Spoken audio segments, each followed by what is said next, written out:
passe mes journées sur le sofa. Le beat m'attend sur le sofa. On est posé en dev dans le sofa. Bonjour à toutes, bonjour à tous et bienvenue dans ce 12e épisode du Sofa. Un épisode un peu spécial parce qu'on reçoit une troisième personne aujourd'hui. Donc je suis comme d'habitude avec Amélien évidemment. Comme d'hab, hein. En plus fatigué, mais ça va. Et on reçoit aujourd'hui un nouveau membre dans l'équipe. Il s'agit d'Yasmine. Bienvenue Yasmine. Salut, merci beaucoup. Je te laisse te présenter succinctement. Alors moi c'est Yasmine, j'ai écrit quelques petits articles pour le rap ces derniers mois, enfin sur le rap ces derniers mois. Et, J'aime bien le pour le rap. pour J'aime le ça rap. pour la culture. C'est Pour la génial, culture, wesh. J'apporte ma petite patte, ils avaient besoin de moi. Donc voilà, je kiffe ça, donc Merci je de suis heureuse sauver de le faire rap. Je suis heureuse d'être parmi vous ce soir. Eh bien, cette joie est partagée. Donc, on t'accueille aujourd'hui et pour d'autres épisodes à l'avenir, évidemment. Et aujourd'hui, on va donc parler de, comme vous l'avez vu dans le titre, de Bécard, de Gims aussi en sujet principal, mais d'autres petits artistes. On n'a pas encore vraiment établi la liste, ça viendra au fil de la discussion. On parlera notamment de Squeegee ou encore de La Fève et Kossé qui ont sorti. Kossé, je sais pas comment on prononce son blaze. Beatmaker, il me semble, qui ont donc sorti Colaf. Un petit projet il y a quelques jours plutôt. Et puis je vous propose de partir maintenant. On commence sur C'est quoi? parti. On va commencer par Bécard, qui a sorti sa mixtape Brique Rouge. Ouais, nos invités, Yasmine, c'est parti. Voilà. Qu'est-ce que tu as pensé de ce projet? Est-ce que tu connaissais Bécard avant? Est-ce que tu as un rapport à Bécard particulier? Enfin, voilà. Dis-nous ce que tu en as pensé. Pour ma part, j'ai été assez surprise par ce mec, parce que clairement, ses premiers titres, il m'avait pas enchanté. J'étais un peu restée sur ma faim après Boréal. Et là, je trouve qu'il nous a sorti une vraie mixtape. Le mec, il s'est un peu ouvert et il l'a très bien fait. Il y a une vraie authenticité au travers de ses textes, ce qui est assez appréciable en fait, parce que il joue pas un rôle en fait, et il le fait très bien comprendre. Et ouais, moi j'ai pas mal apprécié cette mixtape. Amélien? Moi, je vais être le mec qui est jamais content. Non, moi, en fait, en gros, justement, je connaissais bien, on va dire, Bécard, parce que tu m'en parlais à H24. C'est vrai. Et notamment son projet, tu sais, où il est devant. Tu sais, il a un feu. Boréal. Et c'est celui-là? Ok. Ouais. Et je m'étais dit, c'est trop cool. Et j'avais plein d'attentes sur lui, et je me suis dit, ça va être super bien. Et d'ailleurs, Vas-y, dis-moi. est-ce qu'on ne placerait pas le premier point autopromo de cette émission? Tu veux dire qu'il y a déjà un article sur le site sur Effectivement, Bécard? un zoom sur Bécard que j'ai écrit il y a quelques mois maintenant, qui revenait un peu sur le parcours de Bécard et sur l'attente autour éventuellement de Brique Rouge. Et je vous invite à le lire plus tard si on n'a pas été assez complet sur ce podcast. Je te laisse marche. reprendre. Oui, c'est ça. Et du coup, en gros, quand le projet allait sortir, vu comment tu m'en parlais, je me suis dit ça allait être un truc de fou. Et le problème, c'est que pour moi, Brique Rouge, c'est cool, mais je trouve il y a trop. En fait, t'arrives à voir les influences de Bécard. Et je trouve ça un peu dommage de. Je trouve il a pas. C'est bizarre de dire ça, mais tu sais, de personnalité ou d'identité musicale à 200%. Tu vois. Moi, pour rebondir là-dessus, tu vois, je trouve ça hyper cool qu'il n'hésite pas à saluer les gens qui l'inspirent. J'aime bien cette espèce de devoir de mémoire entre rappeurs, tu sais, quand il fait des petits big up à Nekfeu et compagnie. Au moins, c'est assumé, tu vois. Et moi, je trouve ça assez appréciable. En fait, on en a parlé avec Flo justement en DM, où je lui envoie un message justement pour lui dire on dirait vraiment. Je crois que j'avais dit un truc comme ça, on dirait pas trop Nekfeu ou au tout début quand je commençais à écouter. Et du coup, il me renvoie un message en mode ouais, et puis en fait, dans le projet, justement, il les name drop. Et du coup, je me suis dit pareil en mode ok, donc c'est cool, tu vois. Genre, c'est pas gênant, mais en fait, c'est des influences. Putain, je suis fatigué. C'est des influences assumées, et donc c'est cool. Mais je trouve que c'est un peu dommage à des moments où vraiment t'as des morceaux et c'est. On dirait des phases B pour Nekfeu, tu vois. En vrai, je suis plutôt d'accord. C'est vrai que ça manque un peu de patte personnelle, quoi. Et c'est ça qui lui manque vraiment et qui fait que j'adore pas la mixtape non plus et que il y a aucun son, je crois, que j'ai rajouté à ma playlist. Et bon, c'était appréciable à écouter, mais bon. Oui, c'est ça. Il y a encore de la marge à faire, quoi. Anxiolytique est sympa, en vrai de vrai. C'est celui que je retiens le plus. Lequel?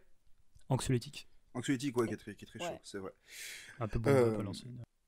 Effectivement, il name drop, il dit qu'il a écouté un 995, et d'ailleurs, ce qui est assez marrant, c'est que, moi, je sais plus c'est quoi la construction de phrase exacte, il dit, voilà, au collège, on écoutait un 995, blablabla, blablabla, et après, il dit, aujourd'hui, je bosse avec l'un du Pas groupe. ouf comme. Ouais, c'est plus compliqué que ça, mais bon, je n'ai pas les paroles, vous m'excuserez. Je pourrais les trouver, mais bref. Et du coup, il finit la phase en disant, enfin son enchaînement de phase en disant qu'aujourd'hui il bosse avec l'un du groupe. Parce qu'en fait, effectivement, pour la petite histoire, Funky Flame, Bécard est signé voilà, chez Panenka Music, donc le label de Funky Flame, sur lequel on retrouve PLK. On retrouve Tsuzuki, je crois qu'il y a aussi, comment il s'appelle le groupe là Comment il s'appelle Therapy Taxi, je crois. Wow. Voilà, il me semble que Therapy Taxi sont chez Panenka Music. Et donc du coup, voilà, donc, quand il dit ça, en fait, on est genre, on partage limite sa joie, parce qu'on se dit, putain, c'est vrai que c'est cool, genre, t'es au collège, t'écoutes un groupe de rap qui a fini par marquer son temps et son art, d'une certaine manière. Aujourd'hui, tu bosses avec avec le mec qui a géré le groupe, en vérité, à l'époque. Donc on sent qu'il est content de ça, et c'est cool pour lui, en fait. Maintenant, c'est vrai que ça souffre un peu de la comparaison avec Nekfeu. Par moments, il y a des mélodies, enfin, même la voix, des fois, on se dit, Ouais. c'est le Fennec, là, en Même fait. les flows, hein, en fait. À fond. À fond. Et des fois, c'est un peu dommage. Maintenant, c'est un truc que j'arrive à lui pardonner, en fait, parce que moi, un truc que j'aime beaucoup dans la musique de Bécard, c'est son extrême sincérité. Il est très touchant dans sa manière de rapper, d'écrire même. C'est pas forcément transcendant sur toutes les lignes. C'est souvent naïf, même. Je pense au morceau Zoo, où c'est rempli de petites naïvetés, où quand il parle d'amour, bon bah voilà, ça me parle pas forcément, je suis pas la cible. Mais je trouve ça touchant, en fait. Je trouve ça... Et en fait, c'est ce que je disais l'autre fois, c'est... par exemple, on va comparer à Nekfeu, parce que vas-y, on est dedans, donc allons jusqu'au bout, mais Nekfeu, il a aussi plein de phases naïfs et tout. Mais Nekfeu, ça m'ennuie, et j'arrive pas à lui pardonner, entre guillemets, parce que c'est Nekfeu, qu'il a 30 ans passés, je crois, maintenant, enfin, qu'il a un bagage, et on sait qu'il est capable de faire mieux que ça. Bécard, il est encore sur la construction de sa carrière. Je veux dire, c'est qu'une mixtape. Je sais pas si Boréal, c'était... Je crois que Boréal, c'était un EP, tout simplement. Il est pas encore à son vrai premier album. Et donc, du coup... il cherche. Ouais, voilà, il se cherche, il tâtonne, il tente des trucs, il tente des flows qui peuvent ressembler effectivement à d'autres artistes. Et bon, bah voilà, forcément, Nekfeu, la comparaison est assez facile à faire. Mais, vas-y, il est touchant. Et vas-y, genre, bon, ok, je passe pour cette fois sur cette phase qui m'a fait un peu tiquer. Et vas-y, propose-moi autre chose par la suite. Et il y a des morceaux qui ressortent vraiment du lot, je trouve. Enfin, Al et Malcolm, par exemple, moi j'aime beaucoup. Soleil sans flamme, j'aime beaucoup, justement. Destiny, sympa. Et donc, non, enfin, moi je trouve que c'est un projet qui est vachement complet. Pareil, je sais pas si je vais garder beaucoup, en vérité. Parce que, ça souffre de certaines écritures, tournures un peu faciles. Mais mélodiquement parlant, je le trouve quand même vachement solide, en vérité. Une phase dans le projet que j'ai pas compris, par contre, c'est quand il dit « Je faisais un tas de débilités, car je venais de Roubaix. » J'ai pas compris cette phase. Je sais pas, parce qu'en fait, il y a un moment, il parle c'est dans Destiny, je crois, c'est ça, non? Yes. Je me demande si c'est pas dans ce morceau-là qu'il parle de la crédibilité, c'est ça. De la posture, et donc du coup, se s'inventer une vie, en fait, pour... je viens de Roubaix, donc faut que j'arrive à... Faut que je fasse 2 fois plus, et il faut que je fasse des conneries pour montrer que je suis crédible à rapper, tu vois. Je pense que ça doit être ça qu'il voulait dire. Ok. Ouais. Et je crois justement, il remet les crédibilité, pendules à l'heure, justement, par rapport à ce truc j'ai voulu faire le malin parce que je viens de Roubaix, et puis là, on sent qu'il essaye de prendre un petit peu en maturité et tout, en mode bon, j'assume ma position de mec non street. Ouais, il assume à fond. Et il y a surtout beaucoup d'amour pour le rap, je trouve. Alors, je sais plus c'est sur quel morceau, mais il arrive avec un morceau, c'est sur Anxiolytique, justement, où il arrive avec une propre boom bap. Enfin, moi, ça y est, ça m'a eu, moi, en vérité, tu vois, sans faire le vieux connard, mais ça m'a eu, en fait, genre. Et c'est sur ce genre de pick-up de rappel, il montre qu'en fait, c'est au-delà d'être un artiste qui est encore un peu en construction et tout ça, qui a certains points faibles, en vérité, faut être honnête, hein. Il a d'autres points forts, et dans ses points forts, alors ça suffit pas, c'est sûr, et dans ses points forts, c'est aussi que c'est un mec qui connaît sa musique, en fait. La musique qu'il propose, mais aussi le mouvement dans lequel il s'inscrit, et l'amour qu'il a pour le rap, en fait, on le ressent vraiment, je trouve. Et c'est un truc qui me touche beaucoup, en fait. Vas-y, en fait, tu le fais bien. Carrément, je suis carrément d'accord avec ça. Et notamment, j'ai trouvé sa mixtape intéressante, justement, parce qu'il joue sur différents terrains. Et, ça se voit qu'il kiffe tous les terrains qu'il aborde, tu vois. Il adopte différents flows. T'as Al et Malcolm, qui est beaucoup plus rude et lente que Destiné. T'as Les Oiseaux chantent, qui est beaucoup plus mélodieuse qu'en principe. Et même dans ses sons les plus kickés, il y a toujours cette musicalité qu'il y apporte qui rend ses sons encore plus accessibles, et c'est d'autant plus appréciable, même si moi, personnellement, je suis gros pléonasme, mais je suis pas hyper fan des rappeurs qui poussent la chansonnette et tout. Mais là, je dois avouer qu'il le fait plutôt bien, et c'est pas désagréable. Oui, c'était pas non plus chiant d'écouter le projet non plus. Genre, il reste quand même ultra bien produit. Enfin, très bien produit en vrai. Et en fait, c'est solide, ça c'est carré. Et pour un jeune artiste qui commence, entre guillemets, même s'il a fait plusieurs projets, mais bah en vrai, ça va, c'est pas honteux du tout en fait. Pas du tout. J'ai retrouvé la phase. Parce que ça m'énervait de rester sur un truc de blablabla. Il disait, du coup, pour être précis, à l'époque, on écoutait un 995 et les années sont passées à fond. Quelle flamme j'avais pour Pera, sans rien en guise d'enceinte. Et aujourd'hui, je bosse avec un du groupe. Après, il continue. La réussite est belle, mais elle séduit peu d'hommes. Travaille, essuie tes peines. Dis-toi que c'est Dieu qui donne. Il y a un truc où, en fait, ouais, il est vachement reconnaissant. Donc, de Dieu. Il en parlait déjà de Dieu dans Boréal. Et alors, le morceau exact, je sais plus, mais c'est un morceau qui tue. Je crois que c'est. La mort du goût, non? C'est pas ça. Comment? C'est pas la mort du goût? Je crois que c'est dans celui-là, en fait. Ouais, il parlait déjà de son rapport à Dieu, un petit peu. De l'église, de tout ça. Ouais, la mort a du goût, exactement. Et un truc, ouais, il est vachement reconnaissant de ce qu'il a, en fait. Et c'est sur des petits trucs comme ça qu'en fait, justement, il est touchant, en fait. Mais ça, j'espère que, tu vois, il va le garder. Parce que là, il est encore dans les prémices de sa carrière et tout. Et je crains que ça, il le perde. Ce qui serait hyper dommage, d'ailleurs. Parce qu'il y a du gros potentiel à exploiter. S'il assume cette sensibilité qu'il a, s'il assume son authenticité et tout. Et comment dire... sa reconnaissance qu'il a envers le rap en général et certains artistes qui l'inspirent beaucoup, ce serait vraiment bien, quoi. Ce qui est cool, c'est que... et pourtant, il fait pas la même musique que lui, mais il remercie Gradure, par exemple. Il remercie Gradure d'avoir mis de la lumière sur le Nord, en fait, sur Roubaix, sur l'île, sur tout ça. Et c'est vrai qu'on n'y pense pas assez, mais je pense que Gradure a dû modifier... Parce qu'en fait, motiver a dû motiver plein de jeunes artistes du Nord de la France de se dire... Ok, on n'est pas de la capitale, mais on peut aussi rapper, on peut aussi s'importer dans la capitale et faire que notre musique fonctionne, en fait. Et c'est vrai que récemment... Il y a ZKR, là. ZKR, bien sûr. Il y a Ben PLG, forcément. Mon coup de cœur de l'année. Il y a aussi on va être obligé d'en parler à un moment. Je n'en ai déjà parlé dans le dernier épisode en recommandation, mais il y a d'ailleurs une chronique d'album sur l'album de Ben PLG sur le site, mais après voilà, les plus curieux iront voir. Et Vicky R aussi, ouais, dont je voulais parler aussi, qui est une jeune artiste lilloise qui est très talentueuse aussi. Et voilà, il y a un truc, une émulsion un peu qui se passe, et en plus ce qui est intéressant c'est que Lille, c'est entre BX et Paris, donc en fait ils sont entre deux mouvements forts dans le rap francophone. Et en fait, ils sont propulsés dans le tunnel en même temps qu'eux, en fait. Et c'est vraiment intéressant ce qui se passe là-bas, je trouve. Un autre artiste lillois qui est pour le coup moins connu, mais qui mérite aussi pas mal d'expositions, c'est Singa. Moi, Singa, pour l'anecdote, j'avais été à un événement sur l'île, du coup, organisé par un bureau étudiant, je crois. Enfin, mais c'était un truc assez solide. Depuis, ils ont monté leur propre label, qui s'appelle Interlude Maison Musicale, pardon. D'ailleurs, Singa était passé dans un JDR de Bouscapé, donc c'est grave cool pour eux. Marrant. Ouais, de ouf. Et je l'avais vu il avait notamment fait quelques sons sur scène. Non, il avait pas rappé, je suis un connard, je suis en train de mentir en fait. Avant, je suis grave un connard. Mais je l'avais vu rapper en vrai, enfin, en tout cas, je sais qu'il est fort, et le beatmaker de l'équipe bosse d'ailleurs avec Singa. Mais voilà, Singa est très fort aussi. Il y a vraiment un truc il y a un mouvement là-bas en fait qui se dessine et qui est chaud, et ça monte en fait. Et donc c'est mortel en fait. Oui, parce que maintenant, la configuration du rap fait que maintenant, t'es plus obligé d'être forcément d'Île-de-France pour exploser. Évidemment, après, il y avait Marseille, il y a eu plein d'autres villes, tu vois. Mais le cœur, ça restait quand même Paris. Et maintenant, même si t'es pas en Île-de-France, en fait, tu peux exploser de n'importe où. Et ça, il y a 10-15 ans, c'était beaucoup plus compliqué. Maintenant, ça va beaucoup plus vite. Il y a aussi JNR. Le fameux rappeur de caméra cachée. Mais en tout cas, voilà. Vous pensez qu'il va avoir un long avenir dans le rap, lui? Et puis tout ça, ça rentre aussi dans, tu sais, un peu la popularisation du rap auprès de publics bien plus diversifiés qu'il y a 10 ans. C'est vrai. Son côté un peu plus, bon, j'aime pas ce terme, mais commercial, donc il atteint beaucoup plus de public, et donc beaucoup plus de gens ont envie de se lancer dedans. Et maintenant, t'as les petits freestylers de soirée, des beaux quartiers qui se lancent dans le rap, mais ce qui fait que aussi dans toute la France aussi ça se démocratise beaucoup, et c'est trop cool parce que ça donne une nouvelle musicalité aussi au rap, et c'est sympa.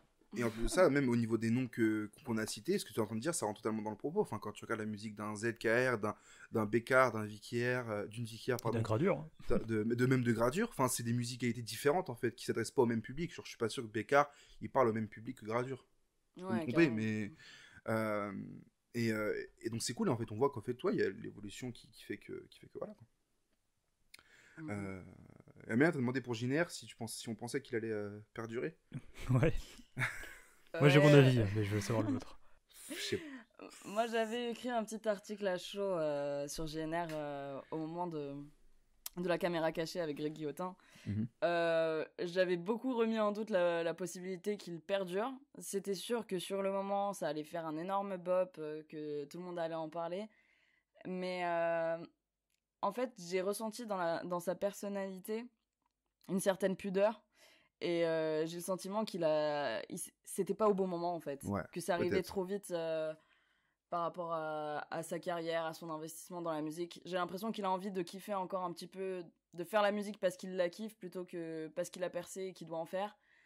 Et je pense que c'est arrivé trop vite et que du coup, bah là, maintenant, ça fait un petit moment et que c'est peut-être un petit peu tard pour surfer sur la vague, mais je pense pas que ça le dérange plus que ça, en vérité. Mais c'est marrant Bah. que tu dis ça parce que, tu vois, genre, j'ai un pote de mon frère qui rappe, tu vois, donc il s'appelle NoType pour faire sa pub. Et en fait, en gros, il a été, en fait, il connaît aussi donc Skull Squall, qui l'a pris dans son label. Et en fait, genre NoType, donc c'est Scal un Squall, pour la petit précision, rappeur. c'est le youtubeur qui est Ouais, celui qui expert fait en 30 PNL. vidéos sur PNL par jour. Voilà, c'est ça. Qui fait toutes les théories de Damso et tout. Et qui cherche des délits à fond. Ouais, ok. Et en fait, en gros, donc lui, il a un label, et en fait, il est très influent. Et c'est-à-dire que du coup, quand il quand il a mis sur son label et qu'il l'a repartagé, en fait, genre là, tu vois, je suis en train de chercher entre parenthèses les chiffres qu'il a fait. Mais par exemple, quand son premier son, il arrive, il fait 33 000 vues, là, tu vois, aujourd'hui. Et en fait, c'est énorme pour un. En fait, c'était son tout premier son, enfin son tout premier single, entre guillemets, tu vois. Et je trouvais aussi, j'ai vu un peu ce constat-là de. C'est bizarre de mettre autant d'expositions et autant de gens d'un coup sur une personne, alors que vraiment, ils sont en train de faire leur preuve, tu vois. Et GNR, je pense que c'est ça à peu près ce que tu dis, c'est que. Il y a ce truc-là de c'est trop tôt pour avoir autant d'expositions d'un coup. Ouais, C'est même carrément. dangereux en vérité. Ça peut flinguer un artiste en vrai. Bah, c'est ça en fait. C'est Là, ça va parce qu'il arrive à. Là, il a rebondi, il a ressorti un son récemment, ou qui va sortir, je crois, mais qui est trop cool. Mais il y a ce truc-là de. C'est très dangereux de balancer comme ça des gens au plein milieu de l'industrie. Bah, c'est clair, parce que tu sais, quand tu arrives à ton sommet de la carrière, ce qui fait que tu arrives à ton sommet, c'est aussi tout le travail que tu as eu derrière, toutes les prémices de ta carrière, tous les trucs où tu te cherches un petit peu, où tu balances des petits trucs à droite à gauche à tes potes pour leur faire écouter, qui te donnent leur avis, enfin, tu sais, des petits trucs comme ça à la con, mais qui font que tu vas progresser petit à petit et passer directement de l'étape où tu commences à l'étape où tu perces sans passer par tout cet apprentissage. Enfin, ça marche comme ça partout, hein, en vérité, hein, autant dans le rap, la musique que dans le reste. Zapper cette étape d'apprentissage, je pense que c'est vraiment quelque chose de bancal et qui enlève un côté pérenne à ta musique aussi. Parce que nécessairement, tu arrives à ton sommet de ta carrière, mais t'as aucune expérience dans le milieu finalement, et t'as pas tellement de choses à raconter. tu Donc je retombes de pense plus haut quoi en plus. que JNR, soit c'est volontaire de sa part de s'éviter ça, soit bah tout simplement il a loupé le coche, mais Bah, du coup, t'as deux options. Soit t'apprends très très très très vite, et du coup, tu t'adaptes très vite, et au final, t'arrives à gérer ça. Soit c'est beaucoup trop gros pour toi, et tu coules, et tu te noies, et tout le monde t'oublie, quoi. En tout cas, pour revenir sur JNR, ce que je voulais dire, c'est que par contre, il a quand même eu il a eu son. Alors, il était pas tout seul, mais Rap-Jeu par exemple. Donc Ouais, il y a qui ce peut truc le de. faire rebondir un peu. Voilà, ce qui fait que le buzz, tu sais, il fait pas genre 10 000 rebonds avant de s'achever, il a un dernier rebond un peu plus fort, et après, il faut rejouer de ce nouveau rebond. Moi, je pense qu'il y a aussi ce truc de les rappeurs Twitter. Et donc, du coup, ce qui fait que ça amène une espèce de hype, en fait, ce qui signifie que je suis pas en train de dire que JNR est mauvais, mais que t'as pas besoin d'être bon, en fait, pour te maintenir, en fait, maintenant. Bah, t'as juste besoin d'un gros influenceur ou C'est d'un ça. gros. D'une bonne fanbase, en fait, des gens qui te suivent, qui te sont fidèles. C'est ça. Et, Ou qui regardent des pranks. ouais. Parce que JNR, moi, de ce que j'ai écouté, c'est pas très solide pour l'instant. C'est pas Ouais, nul. mais Moi, j'ai pas carrément. écouté. Carrément, c'est pour ça que je dis que le mec est carrément à ses prémices, qu'il se cherche encore, qu'il a ouais, encore bah 1000 choses à apprendre, et que c'est trop con qu'il ait percé maintenant et pas plus tard quand il aura vraiment un bagage et qu'il sera sûr de ce qu'il fait, tu sais. Ça C'est sent clair. même dans sa personnalité que le mec est pas sûr de lui, tu vois. Ouais, il est vachement introverti. Hein. Et ce qui est normal, enfin, il est pas prêt à cette expédition, quoi. Mais Enfin, carrément, c'est pas une critique du tout, et il a raison d'avoir cette humilité aussi, tu vois. Mais carrément, Il se, bah oui. il se pose pas du tout en tant qu'ancien ou quoi que ce soit, en Heureusement, tant que ouais. mec qui a plus rien à apprendre ou quoi que ce soit. Justement, tu le vois dans la vidéo, moi j'ai kiffé justement sa personnalité. J'ai bien aimé ce qu'il renvoyait de ces petits mecs du rap, mais ça n'enlève rien au fait qu'il a énormément à apprendre, et je pense qu'il le sait aussi, et que c'est peut-être pas une décision bête et irréfléchie de d'être resté un peu en recul des lumières, en fait. Mhm.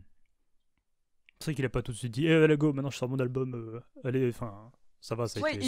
il aurait pu s'empresser, hein, il aurait pu s'empresser de ouf, Bah, c'est de ce balancer qui tous les sons qu'il avait en stock, et finalement... C'est ce qui s'est passé avec Weshden en fait. Elle Ouais. buzz au mois À fond, d'avril. Elle buzz au mois d'avril. Et là, boum, Feneux direct, il se dit bah, ok, c'est maintenant qu'il faut capitaliser sur le buzz actuel en fait. Ouais. Et boum, ça s'enchaîne derrière. Et boum, elle sort son album là, je sais pas, le 18, je crois. Ouais, ou il y a 2 25, semaines je à sais peu plus. près.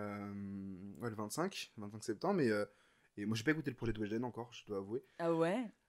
Bah, Tu rates. en vérité, j'étais assez hypé, tu vois. Je me suis dit, bah, en vérité, elle est forte en mélo. Moi, thématiquement parlant, ça me parle pas forcément. Bon, mais elle est vas-y, bien les top trucs, linée aussi, c'est catchy, quoi, tu vois. Ouais, Elle est bah bien voilà. top-linée par DMS.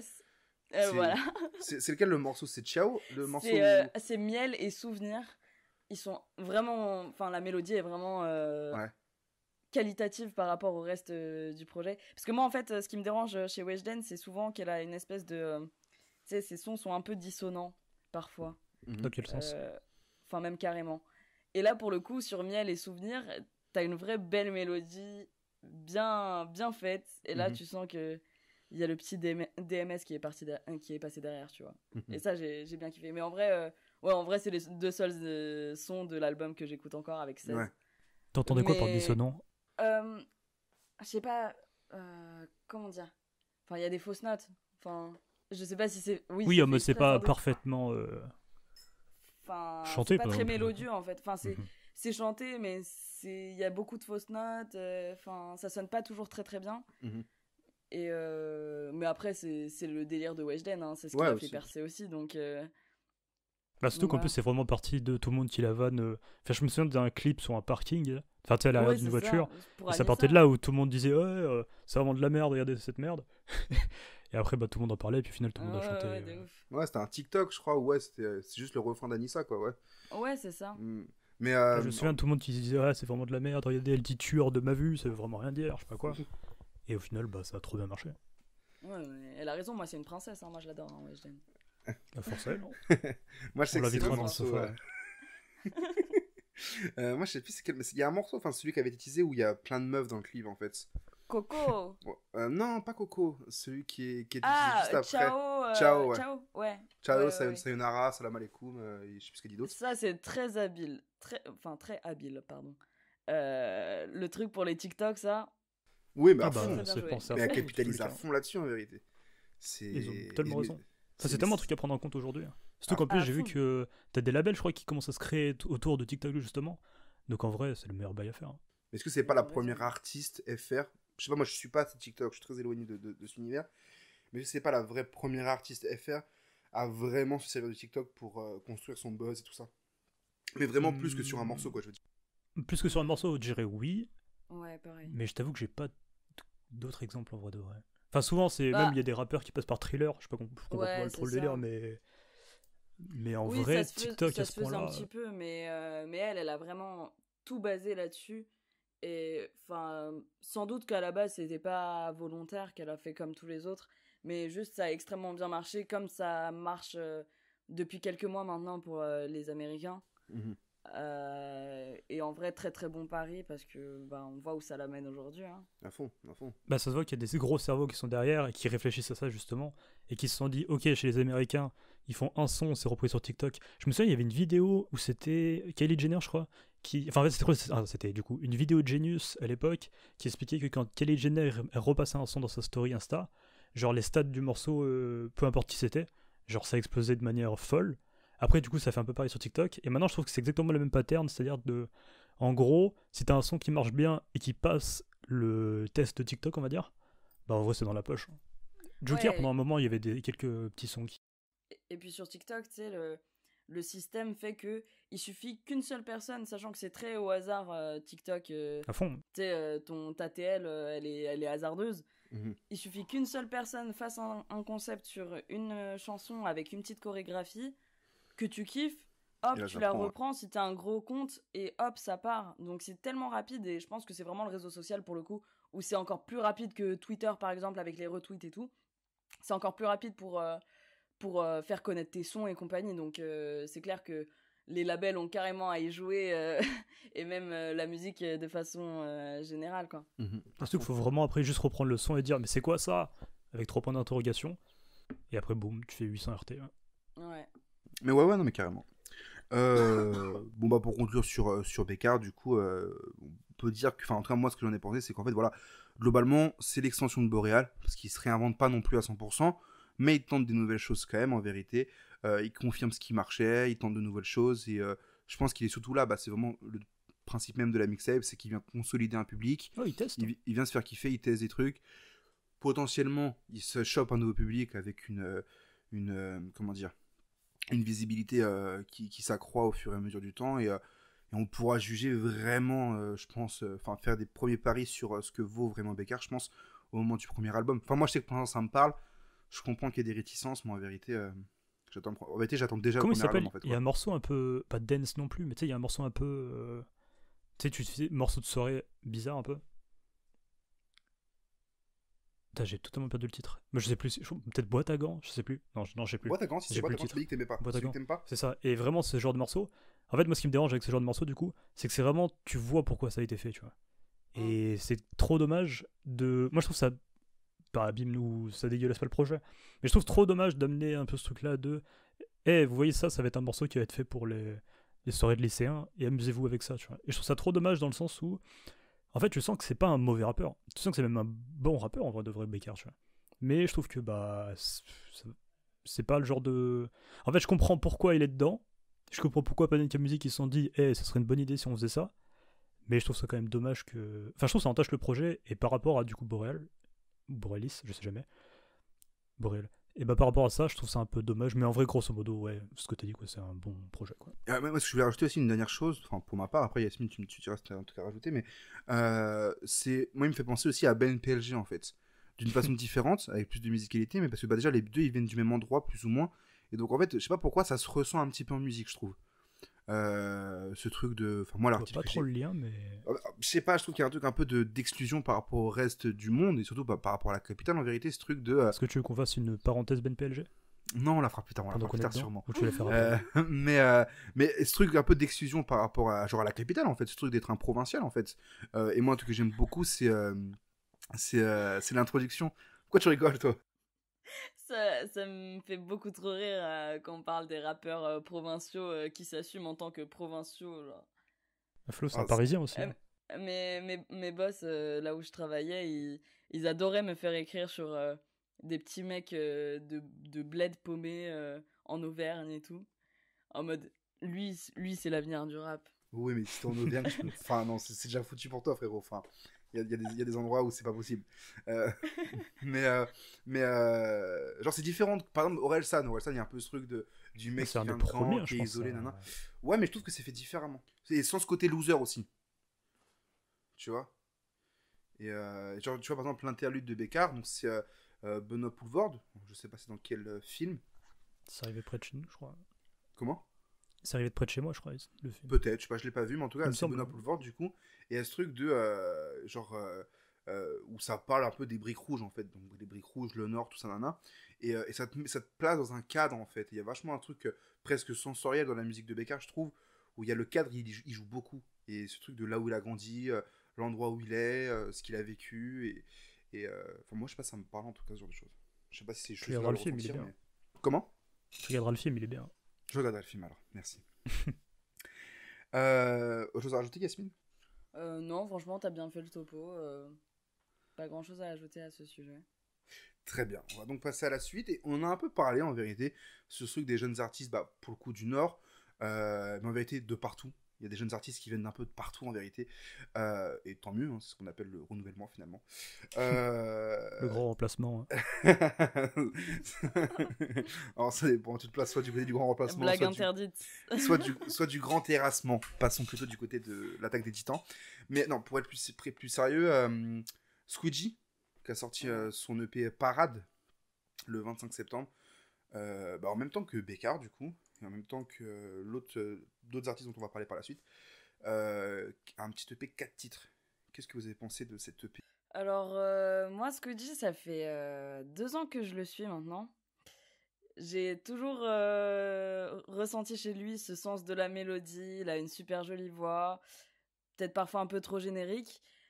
Et je me suis rendu compte avec cet EP qu'il avait beaucoup évolué musicalement. Donc rien qu'en écoutant Popstar, l'instru et sa façon de l'appréhender est hyper intéressante. Les petites guitares et tout, moi j'ai kiffé. Donc avec ce premier EP, j'ai l'impression qu'il nous fait un peu faire le tour de sa palette. Un petit peu timidement, je dirais. Mais on sent qu'il a une grosse marge de progression. Il nous en montre les prémices et c'est d'autant plus intéressant. Et donc voilà ce que j'en ai pensé globalement. Alors, avant de demander ton avis, Amélia, petite précision, c'est donc un EP 4 titres, et là je suis sur Genius, et donc il y a du coup les 2 covers, enfin la cover et la cover, la 4e de couverture en gros, enfin la tracklist, et du coup il y a 4 titres d'affichés, comme sur le projet, comme sur les plateformes, et il y a un 5e morceau, donc vraiment numéro 5, et après le titre est flouté, il y a le FT de featuring du coup, et du coup le featuring est flouté aussi, donc visiblement il y aurait une évolution à ce projet avec un 5e titre qui devrait peut-être apparaître, je pense, du coup. Hashtag Voilà. teasing. Petit teasing, voilà. Ça se trouve, quand l'épisode sortira, le morceau sera déjà sorti, mais en tout cas, voilà. Amélien, je t'en prie. Yes, bah je rejoins du coup Yasmine, dans le sens où moi, enfin, je connaissais pas depuis 2 ans, mais c'est un artiste, et c'est un peu les artistes Twitter où tu les vois souvent repasser dans ta TL, mais que t'écoutes jamais, ou que tu te lances dans l'écoute. Et moi, je sais que ça fait longtemps que je me dis, ah putain, Squidgy, genre j'ai l'impression de le connaître très bien, alors que vraiment j'ai dû écouter un projet, je crois que c'était Brahma à l'époque. Enfin, à l'époque, non, il est sorti en début d'année, je crois. Il est sorti il y a pas longtemps, non? Brahma. Ouais, oui, je crois. Soit c'est 2019, soit c'est début d'année. Ouais, c'est ça, c'est cette période-là, tu vois. Bah, du coup, c'est là que je l'avais écouté, mais c'est le seul projet de lui que j'avais entendu. Et du coup, quand il y a eu donc Parade, je me suis dit, bah nickel, ça va me faire ma porte d'entrée dans sa musique. Et du coup, le morceau Popstar, je me suis dit, putain, c'est exactement tout ce que j'avais en tête de tout ce qu'il allait faire. Et il le maîtrise trop bien. C'est-à-dire que, comme t'as dit, il y a des petites guitares qui rentrent super bien. Il y a un côté mélodieux qui est monstrueux et que j'aime trop. Et je trouve qu'il arrive à condenser quelque chose de trop intéressant et qui te... Comment dire? Genre, je trouve ça tellement intéressant et même assez différent, en vrai de vrai, par rapport à ce qui se fait. Et il y a juste, par exemple, le morceau Doudou. Ça, par contre, que j'avais entendu en version normale. Et j'ai pas compris à quoi servait la version acoustique, parce que la version classique était dans... Enfin, il était sorti en single, je crois. Mais ouais. bah, elle était beaucoup mieux. Et donc, j'ai pas Mais compris je suis d'accord pourquoi avec ce choix. toi pour Doudou et pour Feeling aussi. C'est ça, Mhm. je crois, le dernier son. En fait, ce qui est dommage sur un EP de 4 titres, tu sais, t'es au début de ta carrière, tu sors un petit EP, sors-nous un 4 titres exclusif, tu vois. Sur 4 titres, nous faire 2 reprises acoustiques, je trouvais ça un peu facile, d'autant que elles étaient pas si réussies que ça, honnêtement. C'était hyper dommage. C'était, tu sais, il avait 4 titres à nous montrer, tu sais, fais-nous le tour du truc, montre-nous quelque chose de nouveau. Et c'était hyper dommage qu'il ait fait son piano-voix pas ouf en plus de ça, parce que les vraies versions de base Ouais, elles sont mieux, en étaient fait. bien meilleures à mon sens. Et c'est un peu ça qui m'a déçu de sa part. Ouais, là, je te rejoins sur ça. Après, moi, c'est du coup, surtout Popstar, du coup, que j'ai beaucoup réécouté entre temps, tu vois. Parce Pareil. que je trouve elle est trop efficace. Et du coup, après, je suis tombé sur. Donc, c'était Darskin, le morceau, du coup, ce que. Attends, c'était sur quel. Oui, c'est sorti en single aussi, parce que du coup, c'est un fan de single. Mais. Et du coup, pareil, c'était un des sons que je suis tombé dessus. Je me suis dit, bah, nickel. Et c'est un. Tu sais, les rappeurs à suivre. Où ça fait longtemps qu'on en entend parler. Et en vrai, bah, c'est trop intéressant. Et je l'avais entendu sur le projet de Captain Roshi, je crois, la première fois, la toute première fois, je crois. Et du Ok, coup, je bah, dis de la c'est merde en ultra plus. encourageant. Il a pas fait 2 sons acoustiques, il en a fait qu'un seul. Je sais pas pourquoi dans ma tête il y en avait 2 acoustiques. Bah, parce que Feeling était sorti un peu avant, je crois. Mais du coup, ouais, pour moi, Popstar, gros coup de cœur. Vraiment, j'aime trop ce morceau avec surtout ces petites guitares là, j'aime trop. Et même la mélo, tu sais, genre, elle te reste trop en tête, même quand tu t'as fini le morceau, et tu le relances H24. Et donc, ultra bonne surprise. Et du coup, maintenant, j'ai hâte qu'ils sortent un gros projet.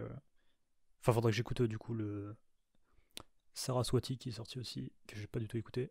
Mais en tout cas, pour ceux qui connaissent pas, écoutez ce projet comme petite porte d'entrée en vrai de vrai. Bah moi, perso, ce que j'ai pensé du projet, c'est que bah, il est relativement bien. J'ai beaucoup aimé le morceau Rose. Je sais pas ce que vous en avez pensé. C'est clairement pas le meilleur. Typiquement sur Rose, je pense qu'il y a beaucoup mieux dans le délire.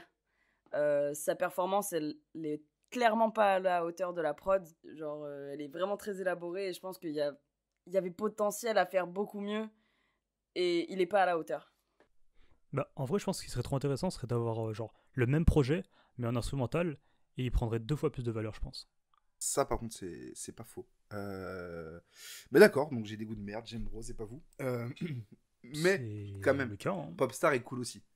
Bah, pour moi, Popstar, c'est vraiment le morceau qui se distingue le plus. Genre, enfin, et en tout cas, c'est celui sur lequel j'aime le plus revenir. Et pourtant, ce genre de rap un peu chanté, mélodieux et tout, c'est pas Ouais, ce c'est que vrai, j'écoute c'est le pas mon plus. truc de base. Mais c'est ça. Mais là, par contre, je trouve que c'est super bien fait sur ce morceau-là. Après, Rose, j'ai du mal. Et Doudou, pour les paroles, je peux pas. Bah, Doudou, c'est le problème en fait de la version acoustique, quoi, en fait. C'est que ça met en avant. Oh, ma Cassandre. Ça met en valeur les paroles. Ouais, Cassandre. Non mais en fait le truc avec Squeegee, c'est que ce qu'on peut lui reconnaître, c'est que clairement ce mec sur les 3/4 de ses sons, il arrive à faire en sorte que ses paroles soient pas trop gênantes, contrairement à souvent ce qui se fait dans le R&B francophone. Et là sur Doudou, il nous fait le pire du pire, il nous sort des doudous, des baby-boo, enfin la totale, la compilation des expressions ringardes, et c'est impossible de faire ça. Il faut lui dire d'arrêter. C'est vrai que c'est un peu le cliché de tous les R&B. Tu sais, c'est les Matthew Stone et tout. Ouais, tous ces ouais, mecs-là, non, quoi. mais c'est Ça, honteux. je l'avais oublié. Putain, j'avais oublié. Tout le monde, tu sais, Willy Denzey Oh, putain. et tout. Bah ouais, putain, mais c'est vrai que Baby Boo, ça me fait rire à chaque fois, hein, vraiment. Mais ouais, c'est ça en fait. Mais par contre, si c'était en anglais, bah ça rendrait trop bien, je pense. Et c'est d'ailleurs ce que tu avais dit sur. Je sais pas si tu te rappelles du C'est quoi le problème avec Django Incroyable vidéo, Bah, d'ailleurs, oui. à retrouver sur la chaîne YouTube. par rapport du coup justement au projet Tue-moi mon amour s'il te plaît. Où en gros, bah, le problème du projet, c'est qu'en fait, c'est en français, quoi. Et du coup, c'est un peu une copie de Lil Peep d'une certaine manière sur ce projet-là. Bah, Lil Peep, il fait les mêmes morceaux, ça passe. Enfin, il faisait, enfin voilà. Dans tous les cas, il est mort. Voilà. À son âge. REP. Il- Les mêmes morceaux faits avec la voix de Lil Peep et tout, par l'univers de Lil Peep, ça marche. Mais du Lil Peep francisé comme l'a fait Django, bah ça marche pas parce qu'en fait, les paroles, quoi. Et c'est dérangeant de fou. c'est Mais le parce problème. que j'ai l'impression qu'il y a une espèce de fainéantise dans le R&B francophone. Ils veulent pas se mettre à la poésie. Non, non, non. Pour eux, ils continuent de raconter leurs ébats sexuels dans une... comment dire? C'est trash, en fait. Et on veut pas... Mais c'est ça en fait. On veut pas de ça, un peu de pudeur en fait, un peu de poésie. Vous êtes là, vous nous faites des petites balades mielleuses. On a besoin d'un peu de poésie dans tout ça. Et c'est trop dommage parce que les paroles détruisent tout. Ouais, ils trouvent ça faussement poétique de raconter leurs ébats sexuels de façon trash en fait. Et vraiment, Bah, je crois en fait, qu'ils s'y croient vraiment à je fond pense en fait. surtout que c'est parce qu'ils veulent vraiment copier les US en fait. Et vraiment, en fait, aux US, je sais pas pourquoi, mais je pense qu'il y a moins de tolérance. Enfin, j'avais lu un article sur ça qui en parlait, c'était sur qu'en gros, la France avait un peu une tradition littéraire. Et c'est pour ça que du coup, nous, on a un peu plus d'exigence avec l'écriture sur certains. Bon, pas tous les artistes, parce que bon, il y a un milliard de contre-exemples. Mais en tout cas, il y a ce truc-là où, en fait, on en fait beaucoup plus attention que ça que les Quinry. Et du coup, je pense qu'il y a plein de rap. Bah, Hamza, en vrai de vrai. Enfin, c'est pas pour l'écriture qu'on l'écoute, quoi. Enfin, je l'écoute pas trop. Bah ouais, mais, en faut vrai, pas me dire des compétences que Hamza, c'est pas- lui aussi, si t'écoutes ses sons, c'est rempli d'expressions hyper ringardes. Mais c'est Hamza, donc on lui pardonne. Bah ouais, en fait, tout simplement. J'ai pas Ah, d'argument, c'est- mais juste c'est Hamza, Bah ouais. on lui pardonne. Mais non, mais il y a toujours des Oui, artistes qui ont parce des pas qu'il- droits comme ça. il en est là fait. pour ça, entre guillemets, tu vois. Et puis quand il le fait, tu Ouais. t'attends à ça en vrai. C'est Tu peut-être ça aussi qui ouais, tu change. l'écoutes un petit peu pour ce côté-là. Puis sa musicalité est ouf aussi, donc tu sais, on fait pas gaffe. Mais Non, mais C'est un pardonnable. Squeegee, tu vois, t'attends encore qu'il fasse ses preuves. Tu nous sors pas un doudou, ouais, Cassandra. En plus, il le fait durer comme si c'était stylé. c'est ça, en fait, ils s'y croient vraiment beaucoup, les chanteurs de R&B français. Mais, Et ils, mais en ils fait, ce qui est donnent marrant, tout, c'est hein. qu'il y a- T'as l'impression Mais- qu'ils ah, mais- sont en plein ébat. C'est le Enfin, problème. il y a ils sont à aucune fond, pudeur, hein. On est en plein dans leur lit. C'est horrible. Vraiment... Après, moi j'écoute R. Kelly, donc j'ai pas de problème avec Ouais, ça. puis Mais lui, dire qu'il est vu ce qu'il y a en- dedans, franchement, t'abuses. Vraiment, ouvre ta bouche à venir, vraiment, bien on change de... en vrai, c'est compliqué. En fait, c'est trop compliqué parce que c'est trop une merde en vrai comme personne. Mhm. Tu vois. Enfin, en humain, c'est trop une merde. Mais musicalement, il est trop fort. Et c'est trop chiant parce que. Tu sais, il y a des rappeurs où tu peux séparer. C'est un peu le débat Séparer éternel la- de séparer l'homme et l'artiste, tu vois. Sauf que R. Kelly, genre, il en met dans ses sons, tu vois. Genre. Attends, il y a un album. Attends, je sais plus. Ça commence par 12. Alors attends, juste. Donc à écouter Faut que je Amélien, retrouve- t'as le droit d'être pédophile tant que t'es fort musicalement, en fait. C'est C'est... 12 Play. Toi, dans 12 Play, tu vois, genre, il commence en disant genre. Je ne je vais cautionne chanter pas en ces anglais, propos. Mais en gros, Je Moi tiens non à plus, le je me dire. laisse Darius complètement, vraiment. Moi, j'assume d'écouter ça sous ma douche. Mais il y a ce truc-là où justement, en fait, il dit en gros, My mind is telling me no, but my body say yes. Enfin, tu sais, c'est un truc comme ça. Et tu dis, mais non, mais venant de n'importe quel autre artiste, je dirais, ok, mais tu peux pas Quand dire t'es ça. un- Bon, après, quand c'était en t'es un 93. Ouais. Quand t'es R. Kelly, quoi. Quand t'es un putain de pédophile de merde et qui. Bon, je vais pas tout décrire. Mais, mais quand t'es une merde comme lui. Et en fait, le problème, c'est que dans ces cas-là, tu peux pas séparer. Tu peux pas ne pas avoir d'image bizarre dans ta tête. Mais. Bump and Grind, c'est Moi, je incroyable. pense qu'il n'y a Ignition pas de Remix, mais. c'est Moi, je incroyable. pense Enfin, qu'il y a genre, pas de c'est mais. plus fort On que moi. devrait s'arrêter à Je la comprends. fin de. Tu sais, à Je la sais moitié de bien. ta phrase. Moi, je cautionne pas, je tiens à Oui, le dire. je sais bien. Mais je cautionne pas R. Kelly. Je dis juste que sa musique est incroyable. Ah. Mais que c'est une grosse merde. Après, c'est vrai qu'il y avait un truc qui Ce revenait. compte c'était ne en mode, parlera plus de. Non, mais- Kelly. On partagera plus la musique de R. Kelly. Non, mais il y avait un truc qui revenait, c'est qu'en fait, genre, c'est trop facile de boycotter des artistes, mais quand ils sont nuls, en fait. Ouais, non, c'est clair. Et, mais, Moi, oui, c'est ça. Bah, à bon, fond. je vais pas en parler, mais bon, dernièrement, les scandales, moi, j'avais le seum parce que Ouais. Ouais. bah, c'était des artistes que je suivais depuis un petit moment et que j'étais, mais on ne peut plus ravie de voir éclore comme ça cet été. Ouais. Et une semaine plus tard, bam. boum, tous ces fonds. Bah, ouais. Bah, en vrai de vrai, pour citer les noms. Tu Oui, prends clairement, Retro X. bah oui, je Moi, j'ai parle écouté de. tout de- l'été bah oui. Hearthstone. C'est genre Overstone, je l'ai écouté 1 milliard de fois. Après, en vrai de vrai, j'ai un peu moins aimé l'album. Enfin, avant même les scandales, j'avais moins aimé l'album. Mais tu vois, tout ce qui était avant, enfin, le projet 24, je le trouve trop bien. Et même dans Modrill, Modrill, bah, je le moi, trouvais trop Modrill, efficace. c'était mon projet de l'été, on va dire. Et clairement, j'écris mon meilleur article dessus, je donne tout. J'étais trop Ma hypée vie est par un le film truc. de Retro X, trop bien. Et là, une semaine après, j'étais dégoûtée. Pareil pour aujourd'hui, parce que du coup, pareil, t'as des sons.